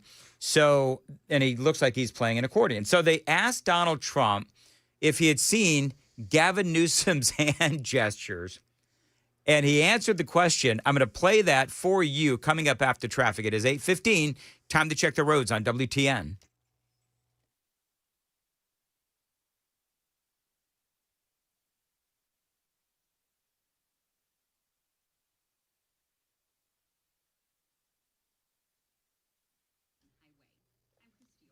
As far as your weather for today, it's going to be very nice. Plenty of sunshine, high of 82, feeling like 86, a low tonight of 57. Appreciate you listening to Nashville's Morning News. So they asked Donald Trump about Gavin Newsom's very exaggerated, because that's what he's doing, right? Whether it is on the socials and mimicking or mocking Donald Trump, it is all Trumpian, but it is also exaggerated. And I think that if Gavin Newsom isn't in the middle of a stroke, then what he is doing is he is making fun of Donald Trump and his hand gestures because he's doing the same thing. So this, and by the way, for you people watching on Super Talk TV, I've always done hand gestures. I'm not making fun of Gavin Newsom or Donald Trump. I'm a hand gesture kind of guy, especially if the Democrats are around, if you know what I mean. Anyway, this is Donald Trump and the question about Gavin Newsom's hand gestures. Handle it. You have an incompetent governor there. You have an incompetent governor in California, Gavin. I know him very well. He's incompetent. He's a nice guy, looks good. Hi, everybody. How you doing? He's got some strange hand action going. I don't know what the hell his problem is. It's a little weird, to be honest. There's a little something shaky going on there. But, you know, all he has to do is call me and say... So people are laughing, I think, because they know, I guess, that Gavin Newsom is mocking Donald Trump. And so that maybe that's where the comedy is. I don't think it's so much mockery as it is just straight up imitation. Yeah, the rhetoric in his social posts, and he is trying. He wants the same kind of love and admiration that Donald Trump gets. He wants it so bad; it's so apparent. Yeah, you know, Gavin Newsom is kind of like these days. He's kind of like, look at me, look at me. Do you know what I mean? And he just, you know, to be perfectly honest, it is annoying a lot of people on the left as well as the right because they don't feel like it's becoming of a Democrat, number one, which, have you seen Tim Walz? I mean, you guys have hit rock bottom. I don't know what else to tell you. Yeah. But there's out Trump. Yeah. The reason why Gavin Newsom looks so ridiculous online and with the tweets and all that stuff and the hand gestures is because there's nothing authentic about it. And so Gavin Newsom, he already looks fake as anything, right? He's got the perfect smile. He's got the slick back hair. He always, he's always very, and I hate to say this, but he says a lot of lies, but he's eloquent. He is very eloquent. And so he's like the perfect politician, which makes him the worst politician because he looks and plays the part. He is inauthentic to the core. Donald Trump is authentic. I mean, some would say, many would say, perhaps even his strongest supporters, that Donald Trump is authentic, perhaps to a fault on some things. Definitely. But here's the deal. You know what you're getting. And the thing is, with the president, he knows what in my opinion, he knows what he's doing. We got to figure out this 600,000 Chinese students, man. I don't know if is there anybody, I want to know, on the super text line, 615-737-9986, is there anyone who agrees with President Trump that bringing 600,000 Chinese students into America is a good idea? Because I lost my ever-loving mind yesterday. Where did that number come from? It came from Xi Jinping, Jay. You think? They're in the middle. Well, yeah, they're in the middle of a, negotiation. Right. That is more than double, and I don't want to replay yesterday's monologue, but that is more than double the current number. So if there's anybody that, somebody just, teach me something, right? So if there's anything good about 600,000 people, now one person did say on the super text line, and that was a couple of hours ago, but one person did say that it is good because what's going to happen is they're going to come into our colleges and they're going to just become a bunch of pansy liberal fruitcakes and they're going to go back to China. And maybe they can spread the woke virus there in China. Whatever. It will not happen there. All right, so real quick, what does the poll say as far as our MVP goes? It's still Vance, 36%, followed by Rubio at 29%, Gabbard trailing behind him at 22%. And Bissett at 13. Really, at 13? I'm shocked Vance is over Rubio and Gabbard. I think Tulsi Gabbard. Really? Well, she with her handling of national intelligence. Yeah. And what we've uncovered, what's coming out, who can be in the hot seat. To me, it's underreported, somewhat revolutionary as far as exposing corruption of previous administrations. We'll have to see what the end result is of all of this, but I do believe that she has done some great work. By the way, this is Scott Bessent yesterday, and this is where he is talking about the naysayers on the tariffs, and this is the Treasury Secretary. Very often, economic security is national security, and our country has never been so secure thanks to you. You have brought us back from the edge. You have the overwhelming mandate from the American people. You're restoring confidence in government, a topic that is on the front of everyone's mind, the Federal Reserve. The Federal Reserve's independence comes from a political arrangement between itself and the American public. Yep. Having the public's trust is the only thing that gives it credibility. And you, sir, are restoring trust to government. Now, I'm going to admit, there's a lot of kiss button going on, butt kissing going on in this cabinet meeting. The kids call it glazing. Oh, is that so define for me what exactly is glazing? Is you're dressing someone up like a donut. You're just covering them in a sweet, sugary glaze so that they appear more appetizing. Really? Yeah, that's what Is the that what glazing the kids say, That's glazing? Like when they're talking about like Patrick Mahomes on ESPN nonstop or something, it's called glazing. They are glazing him when they don't stop talking about stuff. So that's what's happening here with Bassett. Interesting. He's glazing the whole room. All right. And I'm going to say everyone in that room is glazing Donald Trump. But I'm going to be honest, Trump is the man at the head of the table, right? So if there's ever a man that should be, now this feels weird, is there a guy that should be glazed?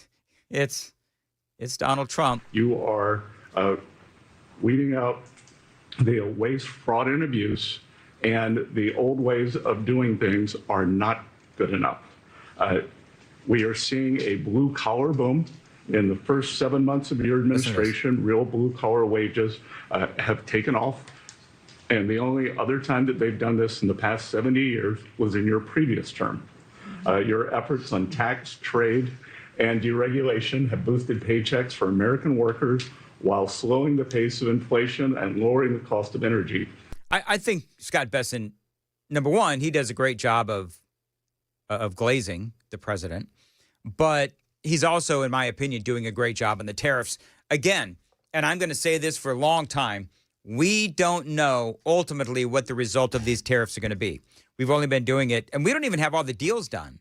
I mean, I think we just got South Korea done, right, Jay? I think the president got South Korea done. Yes, that is correct. So, and of course, now he's threatening to slap a 50% tariff on India because they're buying Russian oil. Yeah, well, you know what? India is a frenemy. I would call India a frenemy of the American people because not only are they buying Russian oil, but let's also not forget a lot of them are coming over here with the help of our government and the corrupt visa program, and they're taking a lot of American jobs. So I would say that India is a frenemy, a friend and an enemy of the American people. I don't know. I don't think I'd call India an enemy, but I don't think that they're a friend either. No, they're detrimental to the environment. They put out so much pollution. Yeah, Everyone gets onto us. Crap. But it's India and China. India and China, man. All right, we got to go. 8:24, and all right, so Chris Hand, has he checked in? We're waiting because Chris Hand is going to broadcast live from his home today, and we're hoping that the line works. We'll find out. And Jay Harper is here with the news at 8:30. Hey, Jay. Hey, Dan. Good morning. Hey, we did talk just a moment ago about the president doubling tariffs on India. We'll have that story in more detail. And also a hit-and-run suspect in Murfreesboro now in custody. That's coming up at the bottom of the hour on Super Talk 99.7 WTN.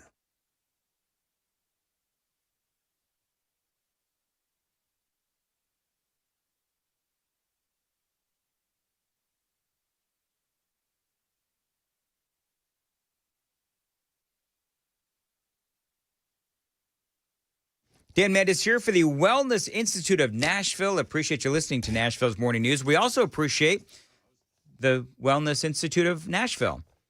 Wrong button there, Sam. Is that what it was? All right, very good. The Wellness Institute of Nashville, listen, $12 is going to get you a comprehensive exam, x-rays if needed, well-explained diagnosis, and that first treatment for only $12. That is the August special from Dr. Kevin Mitchell. Now, listen, if you have back or neck pain, if you have sciatica, slipped and bulging spinal discs, herniated discs, spinal stenosis, numbness or weakness in the arms and legs, fingers and toes, they can help you like they helped me. It's their state-of-the-art, non-surgical spinal decompression therapy. They can help you. And that phone number is 615-246-5009. No surgery, spinal injections, or painkillers. No. They can help you today, the Wellness Institute of Nashville, with that non-surgical spinal decompression. 615-246-5009, 615-246-5009, painisbat.com.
Good morning. It's 8:30, and I'm Jay Harper with your top stories. We'll have your traffic and weather forecast here momentarily. President Trump doubling the tax on imports from India to 50%. He's up to punishing the country for buying Russian oil. ABC's Mary Bruce reports. The new 50% tariff on nearly all goods imported from India is among the highest imposed by the Trump administration and on a country that has deep ties to the U.S. It means that Americans could pay more for everything from clothing and footwear to jewelry and furniture. Now, so far, pharmaceuticals and electronics are exempt, but there's no question this is going to have a huge impact on American importers, many of whom have been increasingly turning to India to lessen their dependence on China. We now come back to Middle Tennessee, where police have arrested a woman in connection with a hit-and-run incident in a Kroger parking lot in Murfreesboro. It happened over the weekend. Heather Keller is 44 years of age. She was taken into custody on Monday night at about 8 o'clock for the incident at the Kroger parking lot on South Church Street in Murfreesboro. The victim is a 55-year-old woman, and she's in critical condition. Keller faces a number of charges, including reckless aggravated assault, driving on a revoked license, felony reckless endangerment, leaving the scene of an accident involving injuries, and a host of other charges. She is currently being held at the Rutherford County Adult Detention Center on a $28,500 bond. Well, let's get to the stock numbers now. The bell has gone off, and the Dow is up 22.5. The S&P down 1, and the NASDAQ, it's down 22. That's the latest news. Traffic and weather are next. I'm Jay Harper, WTN News. Thank you, Jay. 8:32, Nashville's Morning News on Super Talk 99.7. Dan Mendes here, and listen, business owners, if you've got concrete floors in your business and they look like crap, you need to get them fixed. I'm just telling you, people are going to walk into your business, they're going to look down, they're going to see a really beaten up floor, and they may just walk right back out the door. Specialty Coatings, though, they can help you. Now, they specialize in concrete floor coatings and polished concrete. They've been doing this for 30 years, and you've probably walked on some of their incredible concrete floor coatings. They've done all the major sports stadiums, the arenas, and the convention centers as well. Specialty Coatings. And I know that just last year, Specialty Coatings in Nashville installed over 1 million square feet of coatings for businesses across Tennessee. Those buildings include manufacturing, warehouses, airplane hangars, retail, and so much more. They can help your business. You need to invest in your business with Specialty Coatings. They've got the equipment and the skilled installers, so your job is going to be done on time and on budget. And no matter how bad your floor may look now, Specialty Coatings, they are going to fix it and help your business. Each project is customized to your business, your building, and your needs. Call them. Tell them Dan told you to reach out. 615-591-9491. 615-591-9491. You can email them, sales@specialtycoat.com. And that web address is specialtycoat.com.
inflation.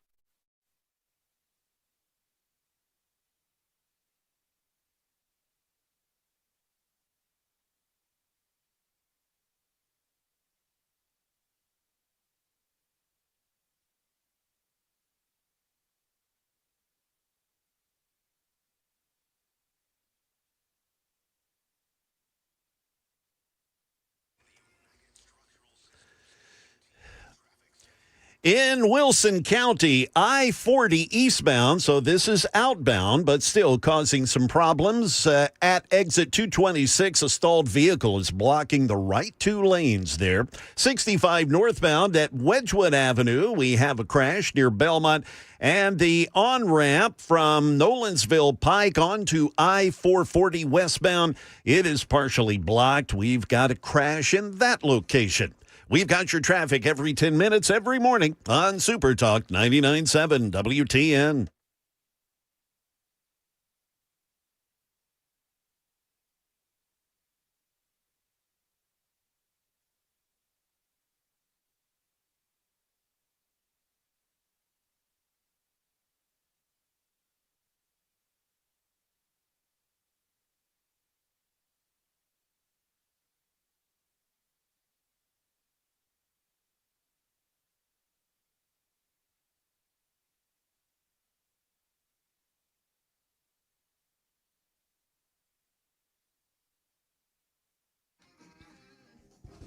Oh, okay. So clearly Sam is back, and again, taking liberties with the bumper music. It is Super Talk 99.7 WTN. Should I even bother to ask who this is? This sounds like some 70s rock blues artist. Yes. Is it like Tommy Coltrane? No, they're a group based out of Texas. Okay. Come on, that's enough. Sounds clue. good. It does sound good. All right, now before we start, you can take that down. You got to guess who they are. Who are they? ZZ Top. Okay. So, Chris. Yes. We Dan. need the gods to bless your radio broadcast from home today because I don't want to stay till 10. Yeah, or noon. no, I don't think that we're. So what we need to do? Problems. Chris, so we should be good. Okay, great. Sounds good. I know exactly what you're doing. So, Chris, what we need to do is we need the gods to bless your radio broadcast today. So what we're going to do, Chris, is do a land acknowledgement. Oh, okay, perfect. I did one yesterday on my show, too. You did? Okay. Yes, I did you do for Nashville or for Rutherford? Just in general. Just Okay. a general land acknowledgement. I feel like if I'm walking on it, I should acknowledge it. We got to acknowledge the Cherokees, the Chickasaws, the Shawnees, the Greeks, and the Choctaws. Creek. Creeks. Is that Creeks? Or Muskogee. Muskogee. Okay. I did. You know what? Maybe my eyes aren't as good as I thought they were. At the Choctaws. And do you know what tribe the state is named for? The Tanasi. I knew that. Chris, did you know that? No, I did not. I did not. Oh, I but I did. do now. All right, good. Now you know. You learn something every day on Nashville's Morning News. Boy, you sure do. All right, so I think, you know what, Chris, it may be my hard of hearing, which is about as good as my eyesight, apparently. Is he low, or do I need to turn up my headphones? All right, very good. That's not on my end, just for the let the record show. That's not on my end. No, his levels are great. I guess, were you on Nincompoops in the News yesterday? I was a guest star on Nincompoops in the News because we wanted to test the line, and Murphy was gracious enough to allow me to invade his show. Well, you know, if there's any one word that describes the Murphy show, it's gracious. It is. Just ask True. Heidi Campbell. I'm totally kidding. I'm totally kidding. Well, did you hear him? He had She another totally liberal on deserved it. yesterday that he was just ripping to shreds. You know what? I saw the beginning of it, and I had something I had to do, so I had to go scurry away. To be honest, I had to water my hydrangeas. But Yeah, so we were listening, and the kids started crying, and they're like, "Stop it, Matt! He's already down. he's already dead, Matt." So I saw the beginning, and the beginning seemed, you know, they were very nice and conversational, but apparently the fireworks started afterwards. Yeah. Okay. Yeah. Well, Matt just owned him. I mean, you know how it is with libs and Well, Matt you know Murphy. what? Well, yeah, Murphy is amazing. So, all right, well, very good. So, you take exception apparently with the MVP Oh, my list that we gosh. put together. So, Do I ever? So, just so we're clear, if people are just tuning in, just sort of off the cuff, we decided to do who's your MVP within the Trump administration, because I'm talking about Marco Rubio. And I really like Marco Rubio. And I said, all right, so, but then I like J.D. Vance. So the original list, and you're going to have to help me out here with this, Sam and Jay. So the original list was J.D. Vance, Marco Rubio. Who else? It was Bissent? No, Bissent Bissent was the second one. Kristi Noem. You said Tom Homan, right? And Tom Homan, thank you. And Homan lost in a heartbeat. Kristi Noem was down there as well. So then it was really J.D. Vance and Marco Rubio, and I would predict that. So then the second one was J.D. Vance, Marco Rubio, Scott Bessent. Yeah. And now, how are those numbers, real quick? Bessent at 10%, fallen off even further. Yep. Gabbard in third at 23, Rubio with 31, and Vance still overwhelmingly 36%. Okay, so now we have to do, so Chris, who did we leave off? I understand that you're upset, and you're going to, you know what, Chris? Come at me, bro. Come at me. I'm very upset. I have a bone to pick. You left off two guys that are very, very important to this administration. The first, RFK Jr. Yeah, you know what? Our mutual friend Aaron yelled at me on text over that one. So how do you ignore the Maha movement? I don't know if we win that election without RFK Jr., just for starters. Okay. And then you see what he's doing with all the food dyes. Yes. You hear the rumors swirling that they're going to be eliminating the COVID vaccine soon. I saw that. He's got the news on autism coming out in September and what that is being caused by. So I think he's massive, and Okay. I think that I'm sure that the audience would probably vote a Rubio or a Vance before him, but I think he needs to be in the discussion. Okay, and who else? The second guy, I think that you could argue he's the MVP flat out, and it's Steve Witkoff. Yeah, yes, and you know what? The thing about Steve, he's like a sleeper.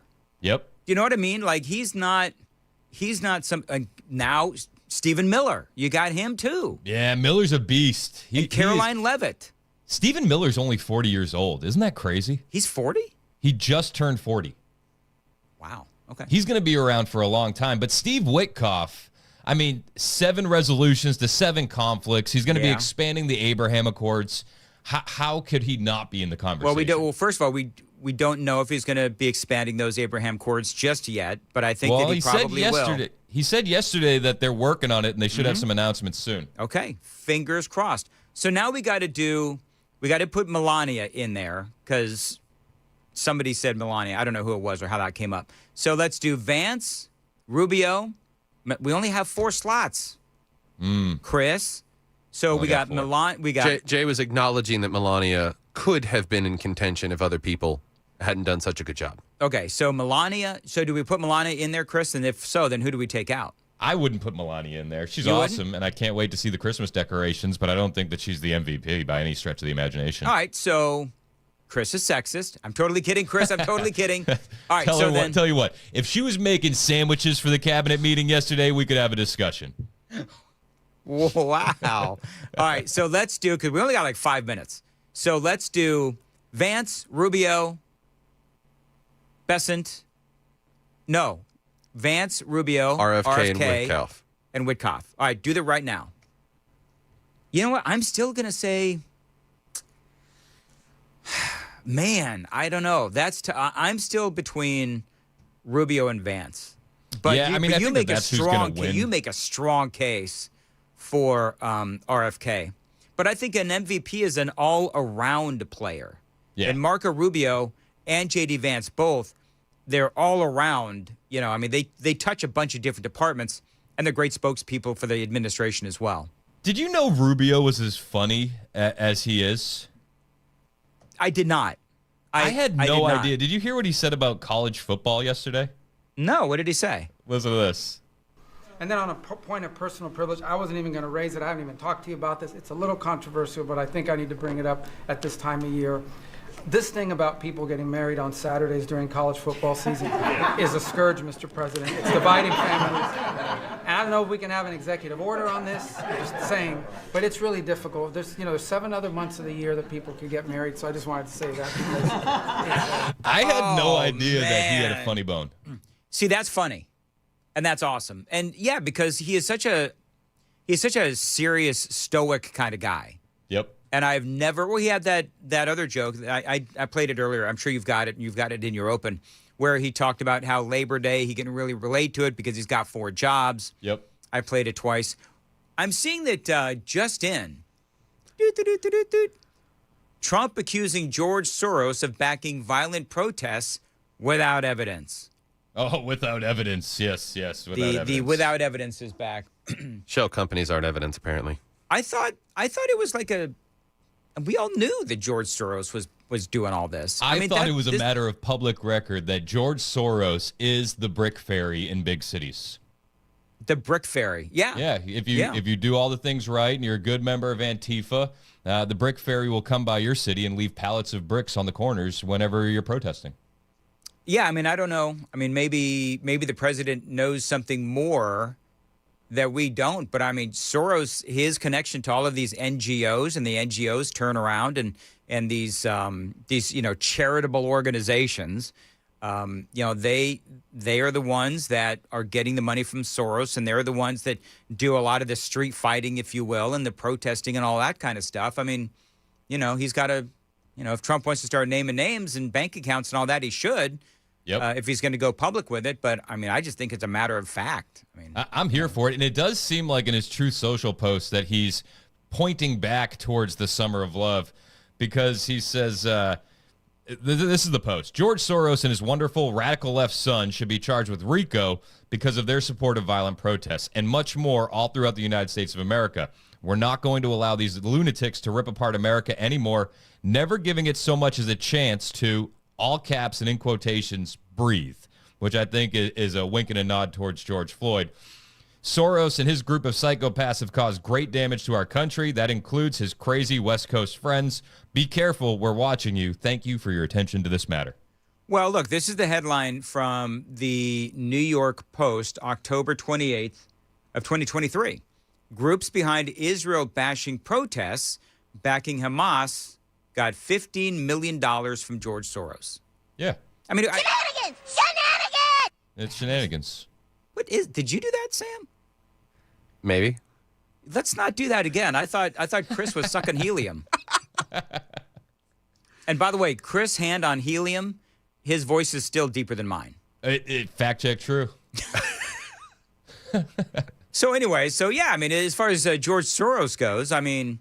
Well, didn't we just have the news story here a couple weeks ago when we had the Indivisible protests where it's like if you trace the funding back, you can link it back to George Soros? I think so. I mean, this would take... I mean, we do... Here's the deal, Chris. We do so many of these George Soros stories that, from the Daily Mail to the New York Post and so on and so forth. It's just these stories are all over the place. So if Trump wants to bring RICO charges, that's fine. All right, real quick. So the Daily Dan poll, where are we? And how does it look as far as who the MVP is? Because we changed it all of 3 or 4 minutes ago. Yeah, well, and we've got lots of people voting in on it. And again, J.D. Vance, with the new lineup of RFK, Witkoff, and Rubio, Vance is pulling ahead 43%. Give me more. RFK is giving a little competition to Rubio at 27-21. Well, Chris, you need to stop voting. I know what you're doing. You're stuffing the ballot box like the Democrats. Okay, all right. Caught him. Totally caught him. Let's not say things we can't take back, Dan. Oh, man. Hey, Chris, did you see that Cracker Barrel went ahead and they Uncle Herschel is back? Uncle Herschel's back, Uncle Herschel's baby. back. So is that enough for you to go back to Cracker Barrel? Yeah, I mean, I don't really care. Here's the thing about Cracker Barrel. If I'm on a long road trip with the kids, right, and I know that I'm going to get a bathroom that we can stop at, some place to walk around, and food that's going to be consistent wherever we are, I'm fine with it. I told you, I went into a Cracker Barrel between Chattanooga and Manchester. The actual remodel inside doesn't look so bad. Mm-hmm. But I think that this is a conspiracy. I think that they were never planning to change their logo, and they wanted free publicity. You know what I think? I think that you say it doesn't look bad, and I appreciate that. It looks generic. Yep, That's looks the generic. thing. That's it a looks good way to put generic. All right. Very quickly, tomorrow morning, 5 to 9, I'm going to be at Edley's Barbecue. Chris said he was going to come hang out with me. I don't know, Matt. What's that afternoon guy's name? Matt Murphy, did he stop answering texts? Murphy Show says that he is going to come hang out with me as well. Hope people come out and hang with me. It's going to be tomorrow, 5 to 9. Edley's Barbecue in Donaldson. Fox News and Steve Ducey, he is going to be there. The first 100 people in the door is going to get free stuff. I think everybody's going to get some free stuff, maybe some free tacos, because they are beginning their run with breakfast tacos from Edley's. All of this to support Mission Possible, helping our homeless veteran communities. Love and that. so Edley, I really do like what Edley's Barbecue does for the veterans. And so, I mean, can we be honest? They're bringing in Steve Ducey to promote this thing. They're bringing in yours truly, which I'm far cheaper than Steve Ducey, trust me. But they're going to a lot of time and money and effort and product to help the homeless veteran community. And Yep, this is you what gotta they're support doing. businesses that don't hate you and don't hate your values. And clearly, these guys are patriots. Absolutely. So come on out and hang out. Edley's Barbecue. Tracy Lawrence, by the way, is going to be there. Oh, fun. So maybe I'll be able to interview him. And it'll be a lot of fun. So that is tomorrow. Come on out. It's the location in Donaldson. All right. If I do join you, are you going to share breakfast tacos with me, or is this going to be a Brian Wilson, Dan Mandis steak kind of thing? Do you know what? Because I don't want an international incident when Brian did not share his steak with me, I will share a taco with you. Perfect. Otherwise, they'd be like on Fox and Friends. They'd be like, "Oh my gosh, there's a fight breaking out over a taco to the left of us." That's exactly You right. have to feed it to him. It's a stipulation. Local radio hosts brawl. That's exactly right. Instead of breaking bread, we'll break tacos. I love it. Let's do it. There you go. All right. Hopefully Matt Murphy. Hopefully Chris Hand. If you guys can't come, I totally get it. But we will be there, and come out if you would. All right. Last but not least, before we get to the official Chris Handoff tease, what is the poll saying now? Who is the official MVP of the Trump administration? It's 49% Vance, 28% Rubio, 18% RFK, and 6% Witkoff. I think Witkoff is not. You and I, Chris, we know Witkoff. Yeah. Certainly we know RFK, but I don't think that they are as household name-ish as you have with Marco Rubio and J.D. Vance. Hey, by the way, who was your nincompoop in the news yesterday with Matt Murphy? Well, there was a guy that stole a train high on meth, and he picked up passengers before he got stopped and arrested. Isn't that a Grateful Dead song? That's funny. I don't Casey know. Jones, right? It should be. Could be. It's Grateful Dead. All right, very quickly, what do you got on your show tomorrow? Today? Jimmy Crickets. Well, today we're going to talk about what happened at that cabinet meeting. 3.5 hours. The stamina is unprecedented. Yep. We'll talk about that. We'll talk about crime. We'll talk about Gavin Newsom. And also, I'm very excited to talk about Maya Summers. Who is Maya Summers? Well, she's the queen of the Scots, and we'll break it all down for you. All right, very good. 8:54, and Jay Harper is got the news at 9. Jay. Yes, sir, Dan. The Federal Reserve and the president at odds. We'll have that story.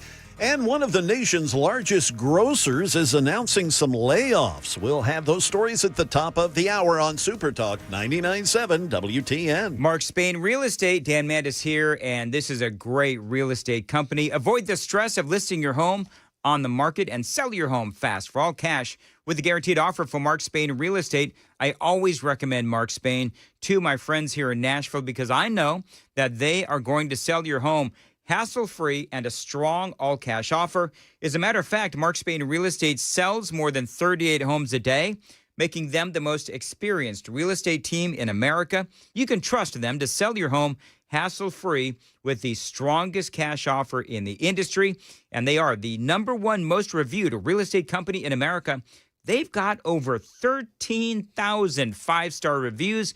You can trust my friends to sell your home fast and for maximum profit. Mark Spain Real Estate. Find out what your guaranteed all-cash offer would be. There is no obligation. Call them at 855-299-SOLD, 855-299-SOLD. Find them online anytime. It is markspain.com to get that guaranteed offer on your home today. That's markspain.com and start packing.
8:59 on Nashville's Morning News. All right, so somebody's calling me out, Sam and Jay and Chris, if he's there. Oh? 4632 says, hey, Dan, I remember you saying once that you don't like barbecue. I did say that. But I've never been a big barbecue fan. But I am a big fan of Edley's for what they're doing for the for the organization for the homeless veterans. So I'm a big fan of that. And do you know what's so funny? I don't know if I've ever had a breakfast taco with barbecue. So that's going to be a new one for me. But yeah, a couple of people said, Mandis, what about that time you said you weren't a big fan of barbecue? Are you have an aversion to barbecued pork or beef or chicken or just all of it? Yeah, we're kind of dying to know what the issue is. That's my question, too. Do you have any insight on the menu? Are we talking brisket here? What are we talking? Pulled shoulder, pulled butt? What's going on? Yeah. You guys are making this way too complicated. It's really messy. It's just meats. It's just smoked meats, man. You know what? I'm a big fan of brisket. Huge fan of brisket. And you can eat it with a fork. Yeah, sliced brisket. Yeah, and you know what? Maybe Edley's is going to, make me a true believer. So I'm going to try the tacos, the breakfast tacos. They're starting the breakfast tacos. And maybe I'll try the brisket as well. If anybody can make you a believer, it's going to be Edley's. Absolutely. Thank you, Chris. And Chris is coming up next on Super Talk 99.7 WTN.